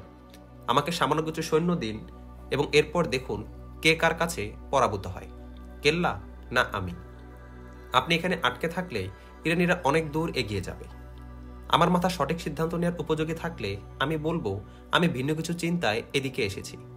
মুসান্না বিন হারেসা রাদিয়াল্লাহু আনহু বলেন, আমি আল্লাহর অফুরন্ত শুকরিয়া আদায় করছি, তিনি ছাড়া অন্য কোনো মাবুদ নেই এবং হযরত মুহাম্মদ সাল্লাল্লাহু আলাইহি ওয়াসাল্লাম আল্লাহর রাসূল। আল্লাহ বড় দয়া করে হযরত খালিদ বিন ওয়ালিদ রাদিয়াল্লাহু আনহুর মতো সেনাপতি আমাদের দান করেছেন। মদিনার খেলাফত হতে তার প্রতি যে নির্দেশ ছিল তা তিনি অক্ষরে অক্ষরে পালন করে দেখিয়েছেন। কিন্তু তিনি এতেই আশ্বস্ত নন, তৃপ্ত নন। তিনি পারস্য হতে সম্রাটগিরি সমূলে উৎখাত করতে চান। তিনি মাদায়েনের এক একটি ইট খুলে নিতে বদ্ধপরিকর। ইচ্ছা ভিন্ন জিনিস প্রিয় ভাই। মুআন্না বলে, ইচ্ছা করা সহজ, কিন্তু তা পূরণ করা বড়ই কঠিন। আপনি দেখেছেন নিশ্চয়ই যে হযরত খালিদ রাদিয়াল্লাহু আনহু তীর গতিতে সামনে অগ্রসর হচ্ছেন, কিন্তু তীর অনেক সময় লক্ষ্যভ্রষ্টও হয়। প্রিয় ভাই, সামান্য বাধা ওই তীরকে ব্যর্থ করে দিতে পারে। তবে কি তুমি বলতে চাও হযরত খালিদ রাদিয়াল্লাহু আনহুর জন্য ওই স্থান থেকে যাওয়া উচিত যেখানে তিনি ইরানিদের পরাজিত করেছেন? মুসান্না বলে, খোদার কসম, তুমি একটি কথা ভুলে গেছো, আর তা হলো ইরান সম্রাটের স্বীয় রাজত্বের চিন্তা আছে, আর আমাদের আছে আল্লাহর অসন্তুষ্টির ভয়।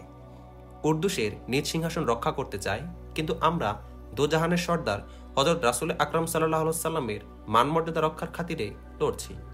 বোঝার চেষ্টা করো স্নেহের ভাই, আমাদের লড়াই সাধারণ রাজা বাদশার লড়াই নয়, এটা আকীদা বিশ্বাস ও চিন্তা চেতনা রক্ষার লড়াই। আমাদের প্রতি আল্লাহ পাকের এই নির্দেশ রয়েছে যে যেন আমরা রাসূল সাল্লাল্লাহু আলাইহি ওয়াসাল্লামের আহ্বান দুনিয়ার কোনায় কোনায় পৌঁছে দিই। আমাদের শয্যা হবে এই বালু এবং বালিশ হবে পাথর। আমরা সিংহাসন চাই না। ধন্যবাদ প্রিয় ভাই। মোয়ান্না বলে, আমি বুঝে গেছি। না, মুসান্না বলেন, তুমি পুরো ব্যাপারটা এখনো বোঝোনি। তুমি ভুলে গেছো আমাদেরকে ওই সকল মুসলমানদের রক্তের প্রতিটি ফোঁটার প্রতিশোধ নিতে হবে যারা ইরানিদের তোপের মুখে ছিল এবং ইরানিরা যাদের উপর অত্যাচারের স্টিম রোলার চালিয়েছিল। হযরত খালিদ রাদিয়াল্লাহু আনহু পারস্যের এই নির্মম আচরণ কখনো ক্ষমা করবেন না। আমি তোমাকে বলছিলাম, আমি মূলত পলায়ন পর ইরানিদের পিছু নিতে আসিনি। আমি ইরানিদের ওই ফৌজের অন্বেষে এসেছি যারা হরমুজ বাহিনীর পরাজিত সৈন্যদের সাহায্যার্থে এসেছে। আমি তাদেরকে পথিমধ্যে প্রতিরোধ করব। তাহলে আর কথা বাড়াবেন না। মোয়ান্না বলে, আমার অধীনে কিছু সৈন্য রেখে বাকি সৈন্য নিয়ে আপনি চলে যান। তবে মনে রাখবেন, সাহায্যকারী দল যদি সত্যিই আসে তবে তাদের সংখ্যা ও শক্তি পূর্বের তুলনায় অধিক হবে। সামনাসামনি সংঘর্ষে লিপ্ত হবেন না, প্রাণপ্রিয় বড় ভাই। আল্লাহ আপনার সহায় হন। কোনো ঐতিহাসিকের কলম ওই সঠিক সংখ্যা লেখে নাই যা হযরত মুসা রাদিয়াল্লাহু আনহু তার ভাই মুয়ান্নাকে দিয়ে গিয়েছিলেন। তবে তাদের বক্তব্য হতে এতটুকু অনুমান করা যায়, ওই সৈন্য সংখ্যা 300 এর কম এবং 400 এর বেশি ছিল না। মুয়ান্না এই সৈন্য দ্বারাই কেল্লা অবরোধ করে রাখেন এবং কেল্লার ফটকের এত কাছে চলে যান যেখান থেকে অতি সহজে তিনি তীরের শিকার হতে পারতেন। ফটকের উপরে পাহারা কক্ষ ছিল, সেখান থেকে এক আনন্দ সুন্দর রমণীর অভ্যুদয় হয়। তোমরা কারা এবং এখানে কোন উদ্দেশ্যে বা এসেছ? যুবতী বড় জোর গলায় মুয়ান্নার কাছে জানতে চায়। আমরা মুসলমান। মুয়ান্না তার চেয়ে উচ্চ আওয়াজে জবাব দেন, রণাঙ্গন থেকে পলায়ন পর ইরানি সৈন্যদের পশ্চাদাবনে আমরা এসেছি। তুমি এই কেল্লায় তাদের আশ্রয় দিয়ে থাকলে তাদেরকে আমাদের হাতে তুলে দাও, আমরা নিয়েই চলে যাব। এটা আমার কেল্লা, যুবতী বলে। পলায়নপর সৈন্যদের আশ্রয়স্থল নয়, এখানে কোনো ইরান সৈন্য নেই। ভদ্রমহিলা, মুয়ান্না বলে, আপনার সম্মান রক্ষা আমাদের কর্তব্য। আমরা মুসলমান, কোনো মহিলার মর্যাদা ক্ষুণ্ণ করা আমাদের নিকট হারাম। চাই তিনি কেল্লার মালিকও হন না কেন। যদি আপনি ইরানের সমশক্তির ভয়ে সৈন্যদেরকে আমাদের হাতে তুলে দিতে ইতস্ত করেন, তাহলে মনে রাখবেন, আমরা ইরান বাহিনীর শক্তি চূর্ণ বিচূর্ণ করে শোচনীয়ভাবে তাদের পরাস্ত করেছি। আপনাদের সাথে কঠোর ব্যবহার করতে চাই না। আমরা ওই ফৌজের অগ্রবর্তী বাহিনী যারা পিছিয়ে আসছে। আমি মুসলমানদের কি ক্ষতি করেছি? যুবতী বলে, আমার কেল্লা আপনাদের যাওয়ার পথে অন্তরায় হতে পারে না। আপনার কেল্লা নিরাপদ থাকবে, মুয়ান্না বলে, কিন্তু শর্ত হলো কেল্লার দ্বার খুলে দিন। আমরা ভেতরে ঢুকে তল্লাশি চালাবো মাত্র। আপনাদের কোনো ব্যক্তি কিংবা বস্তুতে আমার সৈন্যরা হাত লাগাবে না। আমরা নিশ্চিত হয়েই চলে যাব। এই শর্ত পূরণ না করলে আপনাদের লাশ এই কেল্লার আশেপাশে পচে গলে পড়ে থাকবে। কেল্লার দরজা খুলে দাও। যুবতীর শাসকসুলভ নির্দেশ শোনা গেল। এই আওয়াজের সাথে সাথে কেল্লার ফটক খুলে যায়। মুয়ান্না তার সৈন্যদের ইশারা দিলে 300 থেকে 400 সৈন্য ঘোড়া ছুটিয়ে দেয়। মুয়ান্না তাদেরকে শুধু এতটুকু বলে যে কেবল তল্লাশি হবে, কোনো ব্যক্তি কিংবা বস্তু স্পর্শ করা যাবে না। মুয়ান্নার ঘোড়া কেল্লার অভ্যন্তরে ঢুকে পড়ে। অধীনস্থ সকল অশ্বারোহীও তার পিছু পিছু আসতে থাকে। মুয়ান্না এক স্থানে থেমে কেল্লার চতুর্দিকে দৃষ্টি ঘোরায়। সর্বত্র তীরন্দাজ বাহিনী পজিশন নিয়েছিল। নিচে কোথাও কোনো সৈন্য তার চোখে পড়ে না। মুয়ান্নার সৈন্যরা কেল্লার অভ্যন্তরে ছড়িয়ে পড়ে।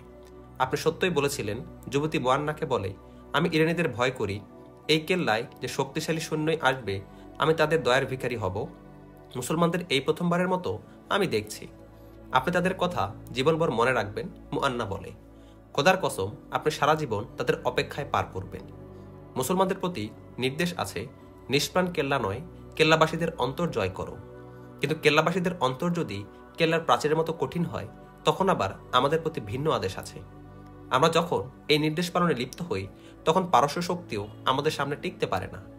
আপনি তাদের পালিয়ে যেতে দেখেননি? তারা এখানে দিয়ে যায়নি? অবশ্যই গেছে। কেল্লাদার যুবতী বলে, ক্ষণিকের জন্য এখানে যাত্রা বিরতিও করেছিল। তারাই বলেছিল যে আমরা মুসলমানদের তাড়া খেয়ে পালিয়ে এসেছি। আমি তখন এই ভেবে অবাক হয়েছিলাম যে সে আবার কোন শক্তি যা পারস্য বাহিনীকে পর্যন্ত পর্যদস্ত করে ছাড়ে। আপনি যখন জানালেন যে আপনারাই তারা যারা ইরানিদের পরাজিত করেছে, তখন আমার হিম্মত শেষ হয়ে যায়। আমি ভীত হয়ে কেল্লার দরজা খুলে দিতে বলি। আমি আপনার সৈন্যদের থেকে ভালো আচরণের প্রত্যাশা রাখতে পারছি না। আমার এখনো বিশ্বাস হচ্ছে না যে আপনারা যা যা বলছেন তা সত্য বলছেন কিনা। কেল্লাদার মহিলা কথা বলতে বলতে মুয়ান্নাকে নিজের মহলে নিয়ে যায়। সেটা ছিল রীতিমতো আলিশান শীষমহল। তার ইঙ্গিতে 2 ভৃত্য শরাব এবং ভুনাগোস্ত মুয়ান্নার সামনে পরিবেশন করে। মুয়ান্না এই খাদ্য পানীয় ঠেলে দূরে সরিয়ে দেন। আমরা শরাব পান করি না, মুয়ান্না বলে। আর এ খাদ্য আমি এজন্য খাবো না যে আপনি আমাকে এত শক্তিশালী বাহিনীর লোক মনে করে ভীত সন্ত্রস্ত হয়ে তা পেশ করছেন, ফলে এটাকেও আমি অনুচিত মনে করছি। তবে কি আমাকেও হারাম মনে করছেন? এই অনিন্দ সুন্দরী এবং যুবতী নারী এমন আকর্ষণীয় মুচকি হাসি দেয় যে যা থেকে তাকে ব্যবহারের আহ্বান ঝরে পড়ছিল। হ্যাঁ, মুআন্না বলে, নারীকে আমরা মদের মতোই হারাম মনে করি। যতক্ষণ তারা স্বেচ্ছায় আমাদের সাথে প্রণয় সূত্রে আবদ্ধ না হয় ততক্ষণ পর্যন্ত আমরা তাকে হারামই মনে করি। ইতোমধ্যে মুআন্নাকে জানানো হয় যে তার সৈন্যরা পুরো কেল্লা তল্লাশি চালিয়ে ফিরে এসেছে। মুআন্না তাদের ফিরে আসার সংবাদ পেয়ে দ্রুত উঠে পড়েন এবং দ্রুত গতিতেই কক্ষ ছেড়ে বেরিয়ে আসেন। সৈন্যদের কমান্ডার মুআন্নাকে তল্লাশি সম্পর্কে বিস্তারিত অবগত করান। কিভাবে তল্লাশি করে কোথাও সন্দেহজনক কিছু দেখেছে কিনা সব তাকে জানায়। সে মুআন্নাকে জানায় যে কোথাও কোনো ইরানি সৈন্যের অস্তিত্ব খুঁজে পাওয়া যায় না, তবে কেল্লাদার নারীর গোত্র তীর বর্ষায় সজ্জিত ছিল। কিন্তু মুআন্নার সৈন্যদের সাথে লড়াই করার তাদের হিম্মত ছিল না। কেল্লার মালিক তাদের যুদ্ধ করার অনুমতিও দিয়েছিল না। এই কেল্লাটি কবজা করা কিংবা নিজেদের আনুগত্যে নিয়ে নেওয়া খুবই প্রয়োজন ছিল, কেননা ইরানিদের যে কোনো সময় এই কেল্লাটি মুসলমানদের বিরুদ্ধে ব্যবহার করার সম্ভাবনা ছিল। মুআন্না এদিক ওদিক তাকায়, কেল্লাদার নারী তার নজরে পড়ে না। মুআন্না অন্দরে প্রবেশ করে। আমার কেল্লা থেকে কিছু পেলেন কি? যুবতী জিজ্ঞাসা করে। না, মুআন্না জবাবে বলে, সন্দেহ নিরসন করা আমার জন্য জরুরি ছিল, আর এখন একথা জিজ্ঞাসা করা উচিত মনে করছি যে আমার কোনো সৈন্য এখানকার কোনো পুরুষ কিংবা নারী অথবা আমি আপনার কোনো কষ্টে আসিনি তো? না, যুবতী নেতিবাচক জবাব দেয়। অতঃপর একটু চিন্তা করে বলে, কিন্তু আপনি চলে গেলে আমার খুব কষ্ট হবে। আপনি ইরানিদের পক্ষ হতে ভয়ের আশঙ্কা করছেন? মুআন্না জানতে চায়, নাকি আপনার অন্তর মুসলমানদের ভয়ে ভীত? এ দুটোর কোনোটিই নয়। যুবতী জবাবে বলে, একাকিত্বের ভয় আমার। আপনি চলে গেলে আমি বড় একা হয়ে যাব, অথচ এই ব্যাধিটা আপনার আসার পূর্বে আমার ছিল না। মুআন্না যুবতীর প্রতি প্রশ্নঝরা দৃষ্টিতে তাকায়। তার চোখ তাকে অনেক কিছু বলে দেয়। তিনি চোখ ফিরিয়ে নেন। আপনার দায়িত্ব পালনে এতই বিভোর যে আপনার এই খেয়াল পর্যন্ত নেই যে আপনি একজন যুবকও বটে। যুবতী বলে, বিজয় সর্বপ্রথম আমার মতো নারীকে খেলনা বানায়। আমি আপনার মতো পুরুষ জীবনে দেখিনি। এখন দেখে মন চাচ্ছে যে সারা জীবন ধরে শুধু দেখতেই থাকি। আমাকে আপনার পছন্দ হয় না? মুআন্না গভীর দৃষ্টিতে তাকে দেখেন, মাথা থেকে পা পর্যন্ত একবার, পুনরায় পা থেকে মাথা পর্যন্ত। এ সময় তার ভেতর থেকে একটি আওয়াজ আসে, খোদার কসম, আমি কেল্লা বিজয়ীদেরকে এক নারীর তীক্ষ্ণ দৃষ্টি এবং চাহানিতে পরাবিত হতে দেখেছি। আপনি হুঁশে আছেন তো? যুবতী বলে, নাকি বেহুশ হয়ে গেলেন? কোনো কথা বলছেন না? সম্ভবত প্রয়োজনের তুলনায় অধিক হুঁশে আছি। মুআন্না বলে, তোমাকে আমার ভালো লাগে কি না ভালো লাগে সেটা পরের কথা। এখন তোমার কেল্লা আমার খুব প্রিয়। আমার এই উপহার কবুল করবেন না? যুবতী জিজ্ঞাসা করে। শক্তি খরচ করে কেল্লা দখল করে নেওয়ার চেয়ে ভালোবাসার বিনিময়ে এই কেল্লা আমার থেকে নিলে ভালো হয় না? ভালোবাসা? মুআন্না অস্ফুট কণ্ঠে বলেন, মুহূর্তে গা ঝাড়া দেওয়ার মতো মাথা উঁচু করে বলেন, ভালোবাসার সময় নেই। আমি তোমাকে বিবাহ করে নিতে পারি। তুমি রাজি হলে প্রথমে কেল্লার সকল বাসিন্দা সহ ইসলাম গ্রহণ করো। আমি কবুল করলাম, যুবতী বলে। আমি সেই ধর্মের জন্য জীবন দিতেও রাজি, আপনি যে ধর্মের অনুসারী। আল্লামা তবারি এবং ইবনে রুস্তা দুই ঐতিহাসিক কিছুটা বিস্তারিতভাবে এই ভদ্রমহিলার কাহিনী বর্ণনা করেছেন, কিন্তু কেউ তার নাম উল্লেখ করেননি। পারস্য সম্রাট উর্দুশের রাগে ফেটে পড়ছিল। হরমুজের প্রতি তার ছিল সব রাগ। হরমুজ সাহায্য যে পাঠিয়েছিল, কিন্তু সাহায্য প্রেরণের পর অনেকদিন গত হলেও রণাঙ্গনের অবস্থা সম্বন্ধে তাকে কিছুই জানানো হয় না। সে দরবারে বসলে মনে হতো মানুষ নয়, বরং রাগকুণ্ড পাকিয়ে বসে আছে।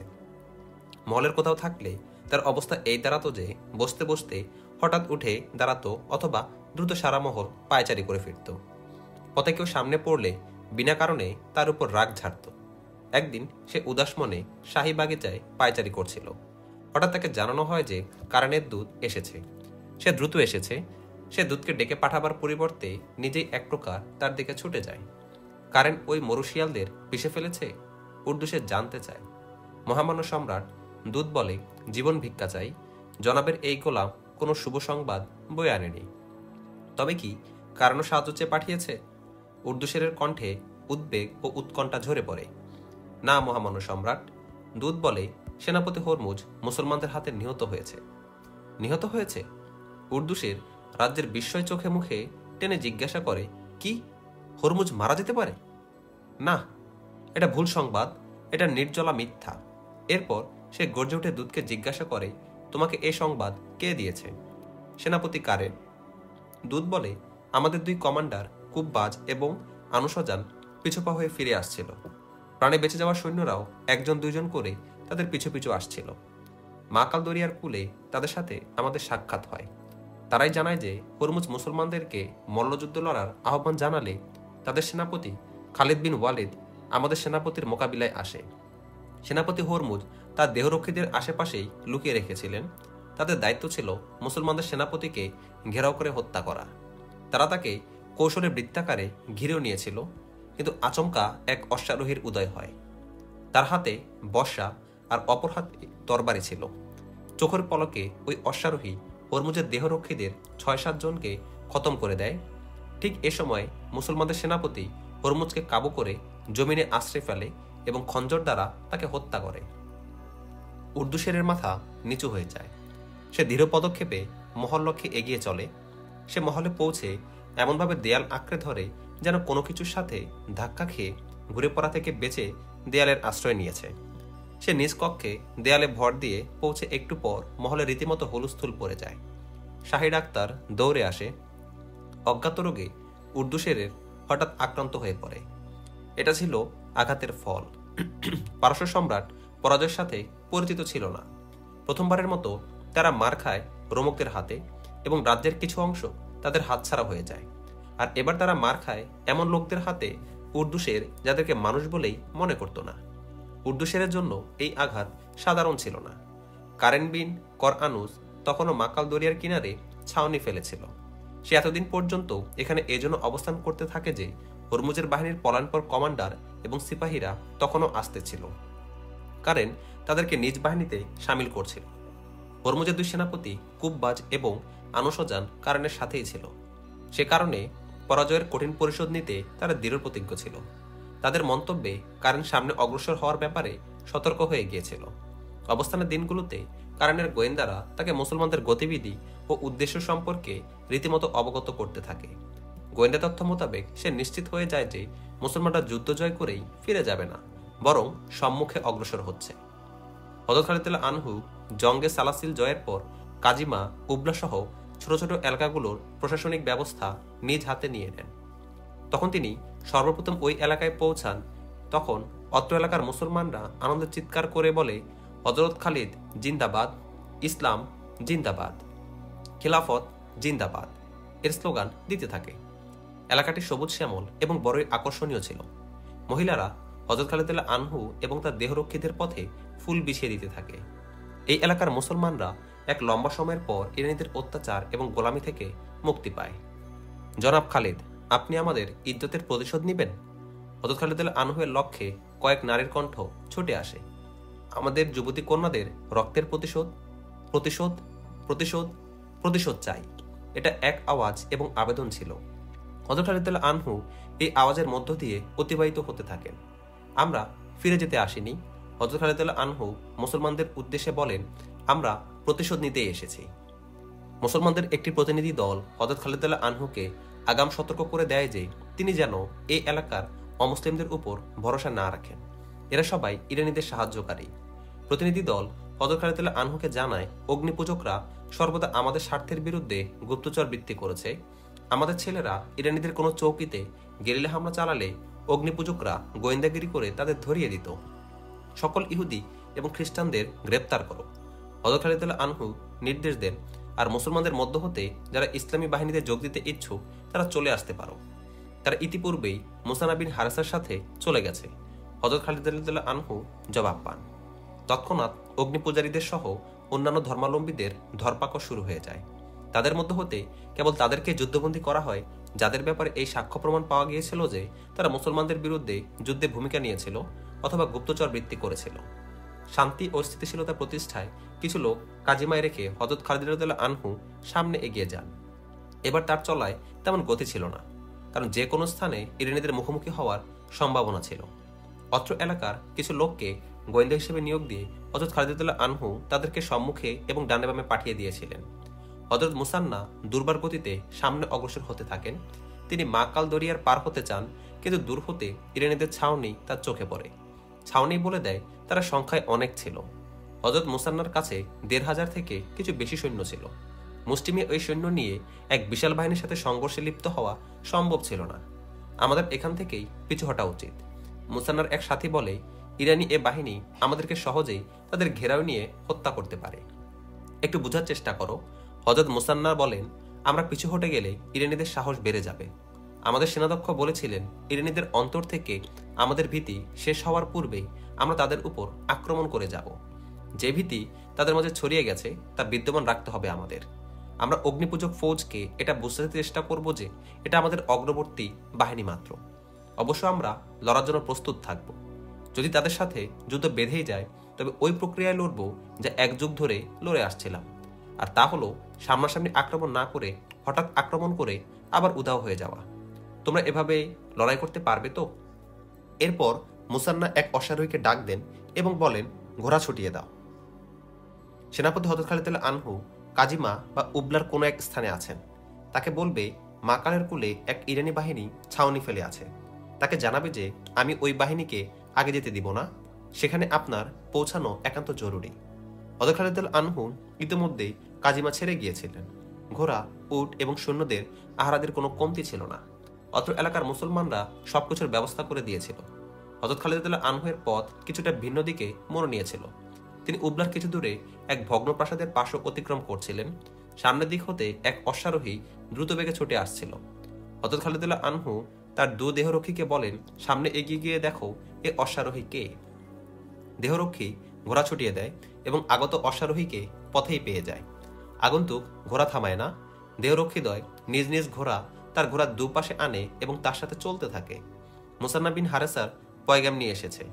দূর থেকে এক মুহাফিজ বলে, পারস্যের এক তেজোদ্যম বাহিনী মাকালের কিনারে ছাউনি ফেলে আছে। মুসান্নার দূত হযরত খালিদ আনহুয়ের নিকটে এসে থামতে থামতে বলে, সঠিক সংখ্যা বলতে পারবো না, তবে আপনার এবং মুসান্নার সম্মিলিত বাহিনী থেকে 7 থেকে 8 গুণ বেশি হবে। ইরানীদের পলায়নপর সৈন্যরাও তাদের সাথে আছে। মুসান্না এখন কোথায়? হযরত খালিদ আনহু জানতে চান। ইরানীদের সামনে, দূত বলে। মুসান্না নির্দেশ দিয়েছেন যেন কোনো সৈন্য পিছু না হটে এবং আমরা ইরানীদের এটা বোঝাতে চেষ্টা করব যে আমরা সম্মিলিত বাহিনীর অগ্রবর্তী দল মাত্র। মুসান্না আপনাকে জলদি পৌঁছতে অনুরোধ করেছেন। হযরত খালিদ আনহু সৈন্যদের চলার গতি দ্রুততর করেন এবং ওইদিকে চলতে থাকেন যেদিকে মুসান্না বিন হারেসা অবস্থান করছেন। হযরত খালিদ আনহুয়ের সৈন্যরা মুসান্নার সৈন্যদের সাথে গিয়ে মিলিত হন। হযরত খালিদ আনহু সর্বাগ্রে শত্রুর গতিবিধি ও তাদের সম্পর্কে প্রয়োজনীয় তথ্যাদি সংগ্রহ করেন। তিনি মুসান্নার সাথে এক উঁচু স্থানে দাঁড়িয়েছিলেন। শত্রুদের যুদ্ধ প্রস্তুতি সমাপ্তি পর্যায়ে ছিল। ইরানীরা আমাদেরকে সম্মুখ যুদ্ধে লড়াতে চায়।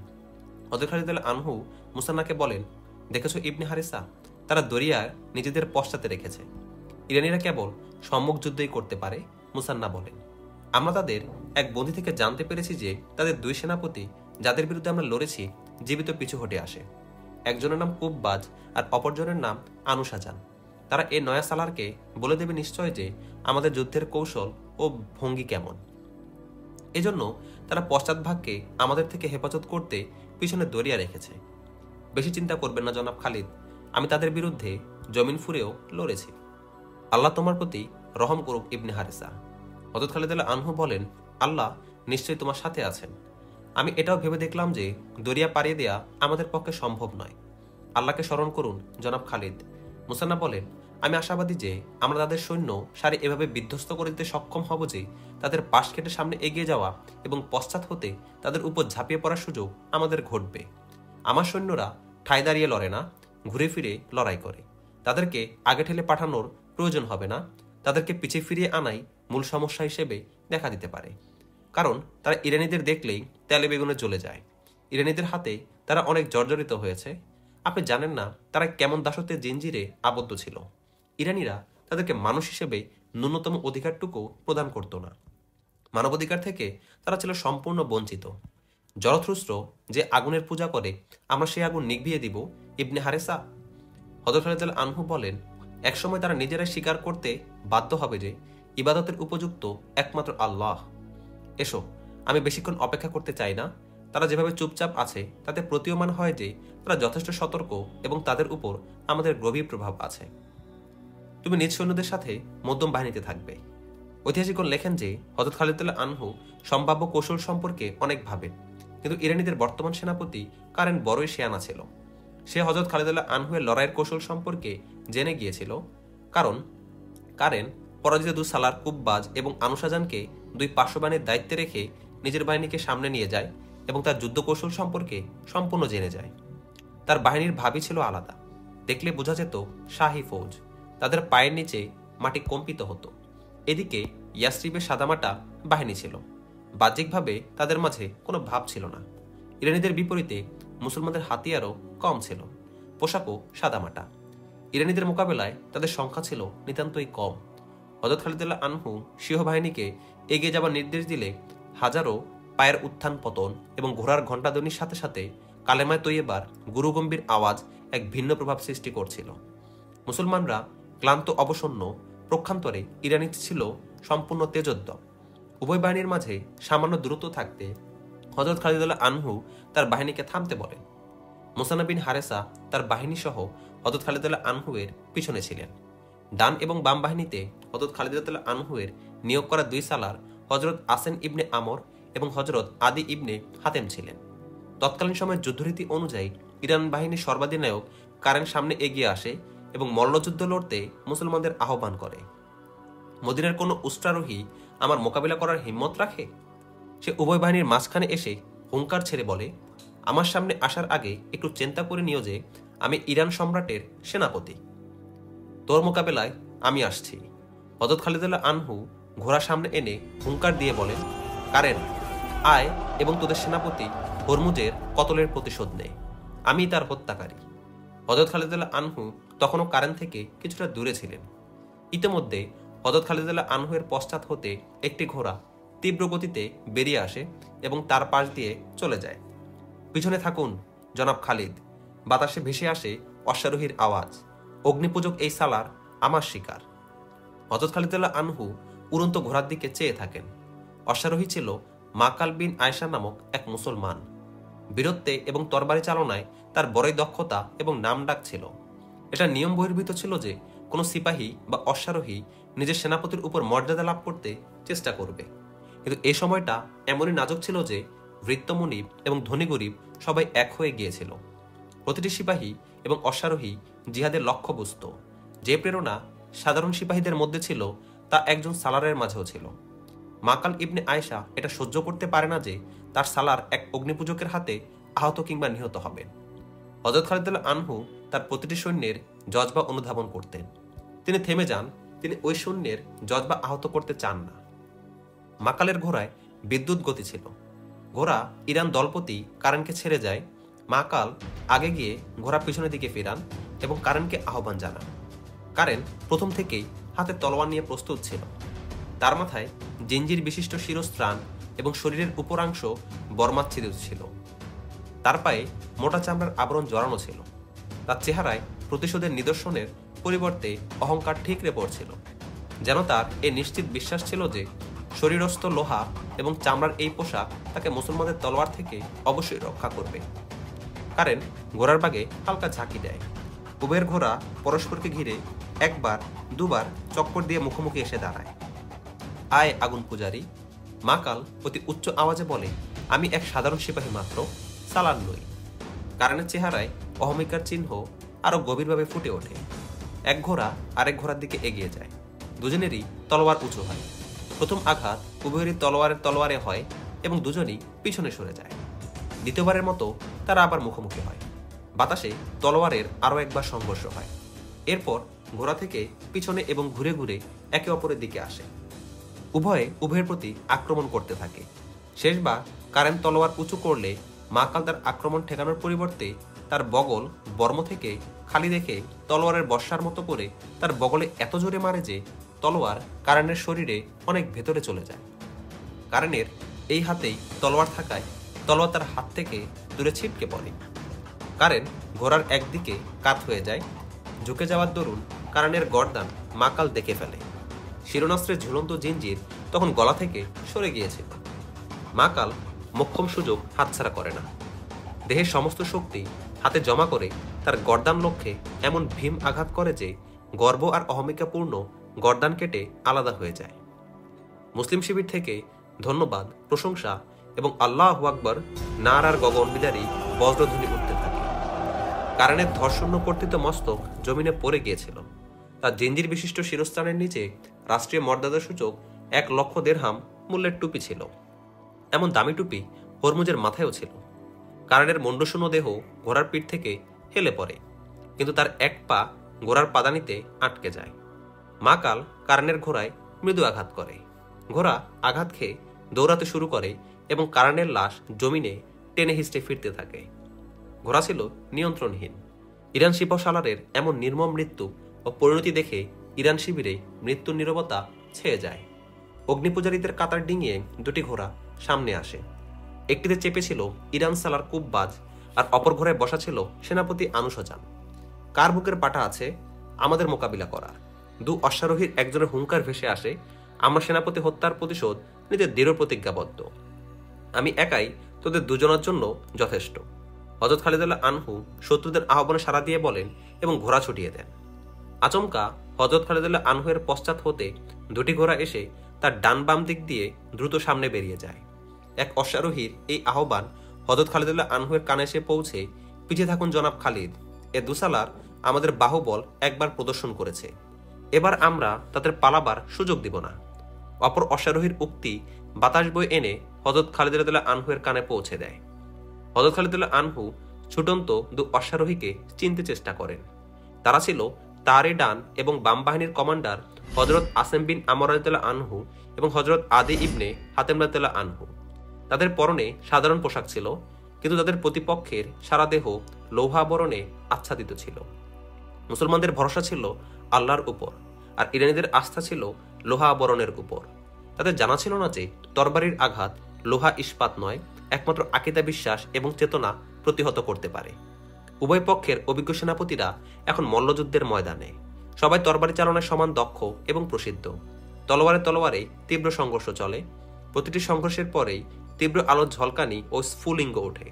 মুসলমানদের তলোয়ার ইরানীদের লোহার প্রাচীর ভেদ করতে অপারগ ছিল, ফলে তারা সতর্ক হয়ে আক্রমণ করত যেন তরবারি তাদের কোনো ক্ষতি করতে না পারে।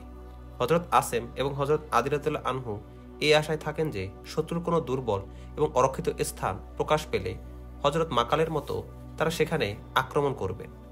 পরিশেষে তারা পালাক্রমে শত্রুর নিকটে এগিয়ে গিয়ে তাদেরকে উপর দিক হতে আক্রমণের সুযোগ করে দেন। অগ্নিপূজক উভয় সালার ওই ভুলই করে যা ইতিপূর্বে কারেন করেছিল। তারা আক্রমণ করতে তরবারি উঁচু করলে মুসলিম সালারদের তরবারি সোজা তাদের বগলে ঢুকে যায় এবং তাদের উঁচু করা তরবারি উপর থেকে মাটিতে ছিটকে পড়ে। প্রতিপক্ষের উপর তা পতিত হয় না। হযরত খালিদ আনহু যখন দেখেন যে ইরানীদের সর্বাধিনায়ক নিহত এবং দুই পার্শ্ব বাহিনীর সালারদ্বয়ও নিহত, যাদের দায়িত্ব ছিল পুরো ফৌজকে শৃঙ্খলাভাবে লড়ানো, তখন তিনি তার বাহিনীকে একযোগে ইরানীদের উপর ঝাঁপিয়ে পড়ার নির্দেশ দেন। পূর্ব পরাজয়ের গভীর ক্ষত এবং তার মারাত্মক প্রভাব তখন ইরানীদের অন্তরে গেঁথেছিল। সেই সাথে এবার চোখের সামনে তাদের সর্বোচ্চ 3 নেতাকে এভাবে চরম ও নির্মমভাবে নিহত হতে দেখে তাদের পূর্বভীতি কয়েক গুণে বৃদ্ধি পায়। দেখতে দেখতে সমস্ত সৈন্যদের মাঝে উদ্বেগ ও ভীতি ছড়িয়ে পড়ে। ভাঙা হৃদয় হলেও মুসলমানদের এগিয়ে আসতে দেখে তারাও দাঁড়িয়ে যায়। তাদের এক বাড়তি শক্তি এই ছিল যে পশ্চাতে দরিয়া থাকায় তারা পিছন দিক থেকে সম্পূর্ণ নিরাপদ ছিল। আরেকটি লাভ এই ছিল যে দরিয়ায় অসংখ্য নৌযান নোঙর করা ছিল। এগুলো চড়েই তারা এপারে এসেছিল। বিপর্যয়কর অবস্থা দেখা দিলে এই নৌযানে চড়ে তারা নিরাপদ এলাকায় চলে যেতে পারবে বলে ভেবে রাখে। তাদের বিন্দুমাত্র এই ধারণা ছিল না যে মুসলমানরা পিছন দিক থেকেও আসতে পারে। হযরত খালিদ আনহু এর আক্রমণের ভঙ্গি একযোগে চড়াও হওয়া কিংবা এলোপাতাড়ি ঝাঁপিয়ে পড়া ছিল না। তিনি পুরো বাহিনীকে প্রথম চোটে ব্যবহার করেন না। তিনি মধ্যম বাহিনীকে পালাক্রমে সামনে পাঠান এবং তাদেরকে এই কৌশল শিখিয়ে দেন যে শত্রুদের বেশি ভেতরে যাবে না, বরং তাদেরকে টোপ দিয়ে সাথে আনার চেষ্টা করবে।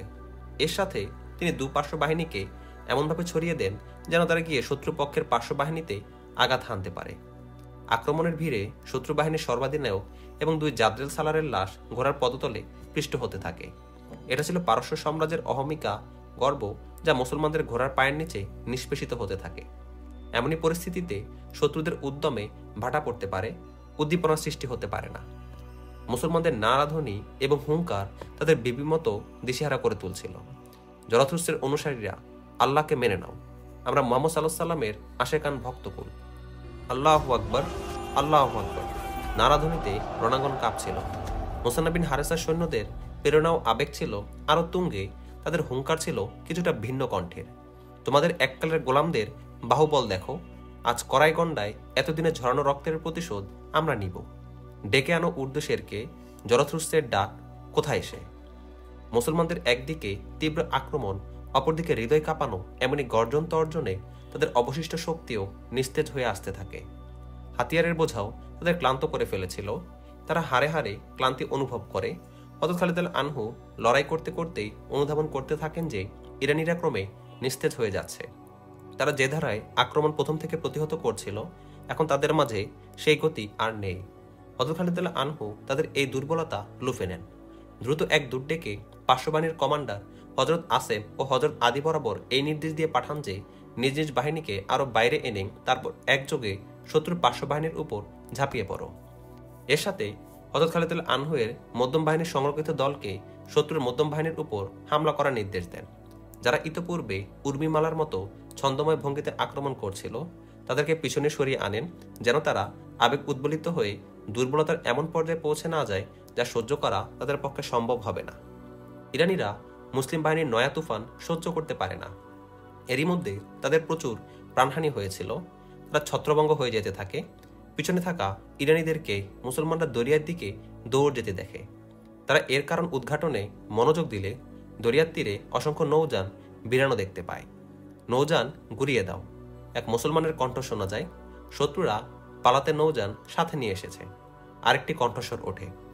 হযরত খালিদ রাদিয়াল্লাহু আনহু এই আওয়াজ শুনে ডান ও বাম দিকের বাহিনীর প্রতি এই নির্দেশ দিয়ে দূত পাঠান যে দ্রুত তাদেরকে শত্রুর পিছনে যেতে চেষ্টা করো এবং তাদের নৌযান ভেঙে দাও, সেগুলো কবজা করো। কবজা করতে পারলে তা মুসলিম বাহিনীর পার হওয়ার কাজে আসবে। এই নির্দেশ সালার এবং সালারের মুখ ঘুরে সমস্ত সৈন্যের কানে গিয়ে পৌঁছে তখন চতুর্দিক একই আওয়াজে উঠতে থাকে যে নৌকার কাছে যাও, নৌকা অকজা করে দাও, নৌযান কবজা করো। এই চতুর্মুখী আওয়াজ ইরানীদের বাহু ভেঙে দেয়। প্রাণ বাঁচানোর এই একটি পন্থাই ছিল যা মুসলমানদের চোখে পড়ে যায়। ইরানীরা এবার যুদ্ধ বন্ধ করে নদীমুখী হয়। কে কার আগে নৌযানে উঠবে এই প্রতিযোগিতা চলতে থাকে। তাদের অবস্থা ভয়ার্ত ভেড়ার পালের মতো ছিল, যারা ভয় পেয়ে একে অন্যের আড়ালে লুকাতে চেষ্টা করে। ইরানি সৈন্যরা নৌযানে উঠতে ঘোড়া ছেড়ে যায়, অথচ নৌযান এত বড় ছিল যে ঘোড়াসহ তারা উঠে যেতে পারত। এ সময় মুসলমানদের হাতে অগ্নিপূজকদের গণহত্যা হতে থাকে। তারা নৌযানে উঠতে ভিড় করায় দাঁড়িয়ে দাঁড়িয়ে মার খায়। যারা নৌযানে উঠতে এবং নৌযান কুল থেকে দূর পানিতে নিয়ে যেতে পেরেছিল, তাদের অধিকাংশই মুসলমানদের তীরের শিকার হয়। তারপরেও কিছু লোক ভাগ্যক্রমে বেঁচে পালিয়ে যেতে সক্ষম হয়েছিল। অধিকাংশ ঐতিহাসিকদের অভিমত, এই যুদ্ধে 30,000 ইরানি সৈন্য মারা যায়। আহতদের সংখ্যা কেউ উল্লেখ করেননি। তবে অনুমান করতে বেগ পেতে হয় না যে যেখানে মৃতের সংখ্যা এত পরিমাণ, সেখানে আহতের সংখ্যা এর থেকে বেশি না হলেও অন্তত কম হবে না। যার অর্থ এই ছিল যে পারস্য সম্রাট যে সমর শক্তি নিয়ে গর্ব করত, তা সে গর্বের চূড়া সহসা ধসে পড়েছিল। মুসলমানদের হাতে দাফন হয়ে গিয়েছিল তার দম্ভ। নিজেদেরকে অজেয় মনে করার ফানুস গিয়েছিল ফুটো হয়ে। বিশাল সৈন্য আর প্রচুর হাতিয়ার রসদ সবই মুসলমানদের জিহাদি প্রেরণার কাছে মুখ থুবড়ে পড়ে। যে মুসলমানদের তারা বর্বর বলে উড়িয়ে দিত, আজ তাদের হাতেই ইরান সাম্রাজ্যের ভিত কেঁপে ওঠে। মাকাল নদীর তীর বহুদূর পর্যন্ত রক্তরাঙা ছিল। রণাঙ্গনের দৃশ্য ছিল বড়ই ভয়ঙ্কর। বৃষ্টি যতদূর যায় ততদূর শুধু লাশ আর লাশ। ইতস্ত আহতদের ছটপটও করতে দেখা যায়। আহত ঘোড়া এদিক ওদিক ছুটতে থাকে আর আহতদের পিষে মারতে থাকে। মুজাহিদরা আহত সাথী এবং শহীদ ভাইদের লাশ উদ্ধার করছিল। রণাঙ্গন ঢাকা পড়েছিল তাজা রক্তের চাদরে। হযরত খালিদ রাদিয়াল্লাহু আনহু পার্শ্ববর্তী একটি উঁচু স্থানে দাঁড়িয়ে রণাঙ্গনের দৃশ্য দেখছিলেন। একদিক হতে এক অশ্বারোহী অশ্ব ছুটিয়ে আসেন। তিনি হযরত খালিদ রাদিয়াল্লাহু আনহু এর কাছে এসে ঘোড়া থামান। তিনি ছিলেন মুসান্নাব বিন হারেসা রাদিয়াল্লাহু আনহু। ঘোড়া হযরত খালিদ রাদিয়াল্লাহু আনহু এর ঘোড়ার পাশে নিয়ে হযরত মুসান্নাব রাদিয়াল্লাহু আনহু ঘোড়ার উপর থেকেই হযরত খালিদ রাদিয়াল্লাহু আনহু এর সাথে আলিঙ্গনাবদ্ধ হন। জনাব খালিদ হযরত মুসান্না আবেগঝরা কণ্ঠে বলেন, আজ আমি মজলুম মুসলমানের রক্তের প্রতিশোধ নিতে পেরেছি। প্রতিশোধের এখানে শেষ নয় ইবনে হারেসা। হযরত খালিদ রাদিয়াল্লাহু আনহু স্বাভাবিকতার চেয়ে একটু গম্ভীর কণ্ঠে বলেন, কেবল তো শুরু। আমাদের আসল বিপদ এরপরে আসবে। তুমি তাদের নৌকার সংখ্যা দেখনি? দেখনি তাদের নৌকা কত বিরাট এবং কত মজবুত? তাদের যুদ্ধাস্ত্র এবং রসদেরও কোনো কমতি নেই। অথচ আমরা স্বদেশ ছেড়ে কত দূরে। এখন আমাকে তাদের থেকেই হাতিয়ার এবং রসদ ছিনিয়ে নিয়ে আমাদের প্রয়োজন মেটাতে হবে। এটা এত সহজ কাজ নয় ইবনে হারেসা। আর আমার পক্ষে এটাও সম্ভব নয় যে তাদের এত সব প্রাচুর্য এবং আমাদের অপরতা দেখে ঘাবড়ে ফিরে যাব। আমরা কখনো ফিরে যাব না ইবনে ওয়ালিদ। হযরত মুসান্না অত্যন্ত দৃঢ়কণ্ঠে বলেন, কিসরার শীষমহলে এক একটি ইট আমরা খুলে নিব। আমরা তাদের চোখে আঙুল দিয়ে দেখিয়ে দিব যে তাদের মিথ্যা খোদার রাজত্ব বেশি দিন চলতে পারে না। সত্যের নির্মম কষাঘাতে মিথ্যার পতন অনিবার্য। হযরত খালিদ আনহু সেনাপতিদের ডেকে পাঠান। তিনি এর পূর্বে গনিমতের মাল জমা করার নির্দেশ দিয়েছিলেন। আমাদের কঠিন সময় শুরু হয়েছে। হযরত খালিদ আনহু উপস্থিত সেনাপতিদের উদ্দেশ্যে বলেন, আমরা বর্তমান শত্রুর ভূখণ্ডে দাঁড়িয়ে। এখানকার প্রতিটি বৃক্ষ, প্রতিটি পাথর এবং মাটির প্রতিটি অংশ পর্যন্ত আমাদের শত্রু। এখানকার লোকেরা আমাদের জন্য অপরিচিত। তাদের অন্তরে পারস্য সাম্রাজ্যের নীতিপ্রবণ। তারা উর্দু শেরকে ফেরাউন মনে করে। তাদের একথা বিশ্বাস করাই বড়ই বেগ পেতে হবে যে এমন শক্তিও আছে যা পারস্য সাম্রাজ্যের ভিত ভেঙে দিয়েছে। প্রিয় বন্ধুরা, এখানকার লোকদের সাথে না নিয়ে আমরা এখানে এক কদমও সামনে বাড়তে পারি না। আমরা কারো কাছে ভিক্ষার হাত পাতব না। আমরা তাদেরকে ভালোবাসা দিয়ে আপন করে নিতে চেষ্টা করব। আমাদের প্রকাশ্যভাবে কিংবা গোপনে ক্ষতি করতে চেষ্টা করছে এ ব্যাপারে কারো উপর বিন্দুমাত্র সন্দেহ হলে আমরা তাকে বেঁচে থাকার অধিকার থেকে বঞ্চিত করব। আমরা কাউকে গোলাম বানাতে আসিনি এবং তাদেরকে অন্যের গোলামি এবং ভ্রান্ত আকিদা বিশ্বাস হতে উদ্ধার করতে এসেছি। যে সকল এলাকা আমাদের অধিকারে এসেছে তার নিয়ন্ত্রণ ও সুষ্ঠু ব্যবস্থাপনায় এখনই আমাদের মনোযোগী হতে হবে। বিজিত এলাকায় মুসলিম বসতিও আছে। নিশ্চিত তারা আমাদের সহায়তা করবে। কিন্তু বন্ধুগণ, কারো উপর শুধু এ কারণে আস্থা রাখা যাবে না যে সে মুসলমান। কারণ গোলামি এমন খারাপ জিনিস যা মানুষের প্রবৃত্তিকেই পাল্টে দেয়, হিতাহিত জ্ঞান হ্রাস করে। এখানকার লোকদের মাঝে আস্থা সৃষ্টি করে তাদের থেকে জেনে নিতে হবে যে তাদের মধ্যে বা এই এলাকায় ইরানিদের সমর্থক কে কে আছে। তাদের যাচাই বাছাই করে স্তর নির্ধারণ করতে হবে। যার উপর সামান্য সন্দেহ হবে তাকে গ্রেফতার করতে হবে। যে সকল অমুসলিম আন্তরিকভাবে আমাদের সাহায্য করতে ইচ্ছুক তাদেরকে ইসলামের দাওয়াত দিতে হবে। আমি কয়েকটি শ্রেণীতে জনতাকে ভাগ করতে চাই। হযরত খালিদ আনহু বিজিত এলাকার লোকদের প্রতি সবচেয়ে গুরুত্ব দেন। তিনি স্পষ্ট ভাষায় জানিয়ে দেন যে যে সকল অমুসলিম মুসলমানদের অনুগত হতে থাকবে তাদের থেকে ট্যাক্স উসুল করা হবে। বিনিময়ে মুসলমানরা তাদের নিরাপত্তা দেবে। তাদের মৌলিক চাহিদা পূরণ এবং জানমালের নিরাপত্তা দেওয়া হবে। এই ঘোষণার পরপরই অনেক অমুসলিম মুসলমানদের আশ্রয়ে চলে আসে। হযরত খালিদ আনহু এই এলাকা হাতে কর ট্যাক্স উঠাতে একটি দল গঠন করেন। এ দলের নেতৃত্বে থাকে সাবিত বিন মুকরিন। আরেকটি অত্যাবশ্যকীয় টিম গঠিত হয় গোয়েন্দা টিম নামে, কারণ এখন থেকে নিয়মিত এবং প্রশিক্ষিত গোয়েন্দা দলের প্রয়োজন আছে। হযরত খালিদ আনহু গোয়েন্দা দল গঠন করেই তাদের ফোরাত নদীর ওপারে পাঠিয়ে দেন। তাদের কাজ ও দায়িত্ব বুঝিয়ে দেওয়া হয়। গনিমতের যে মাল সংগ্রহ করা হয় তা জঙ্গে সালাসিলের তুলনায় অনেক বেশি ছিল। হযরত খালিদ আনহু সম্পূর্ণ গনিমত 5 ভাগে বিভক্ত করেন। 4 ভাগ সৈন্যদের মাঝে বন্টন করে দেন আর 1 ভাগ মদিনায় পাঠিয়ে দেন। ঐতিহাসিকরা লেখেন, এরপর থেকে হযরত খালিদ আনহু এত চিন্তিত ও গম্ভীর হয়ে যান যা ইতোপূর্বে তার জীবনে দেখা যায়নি।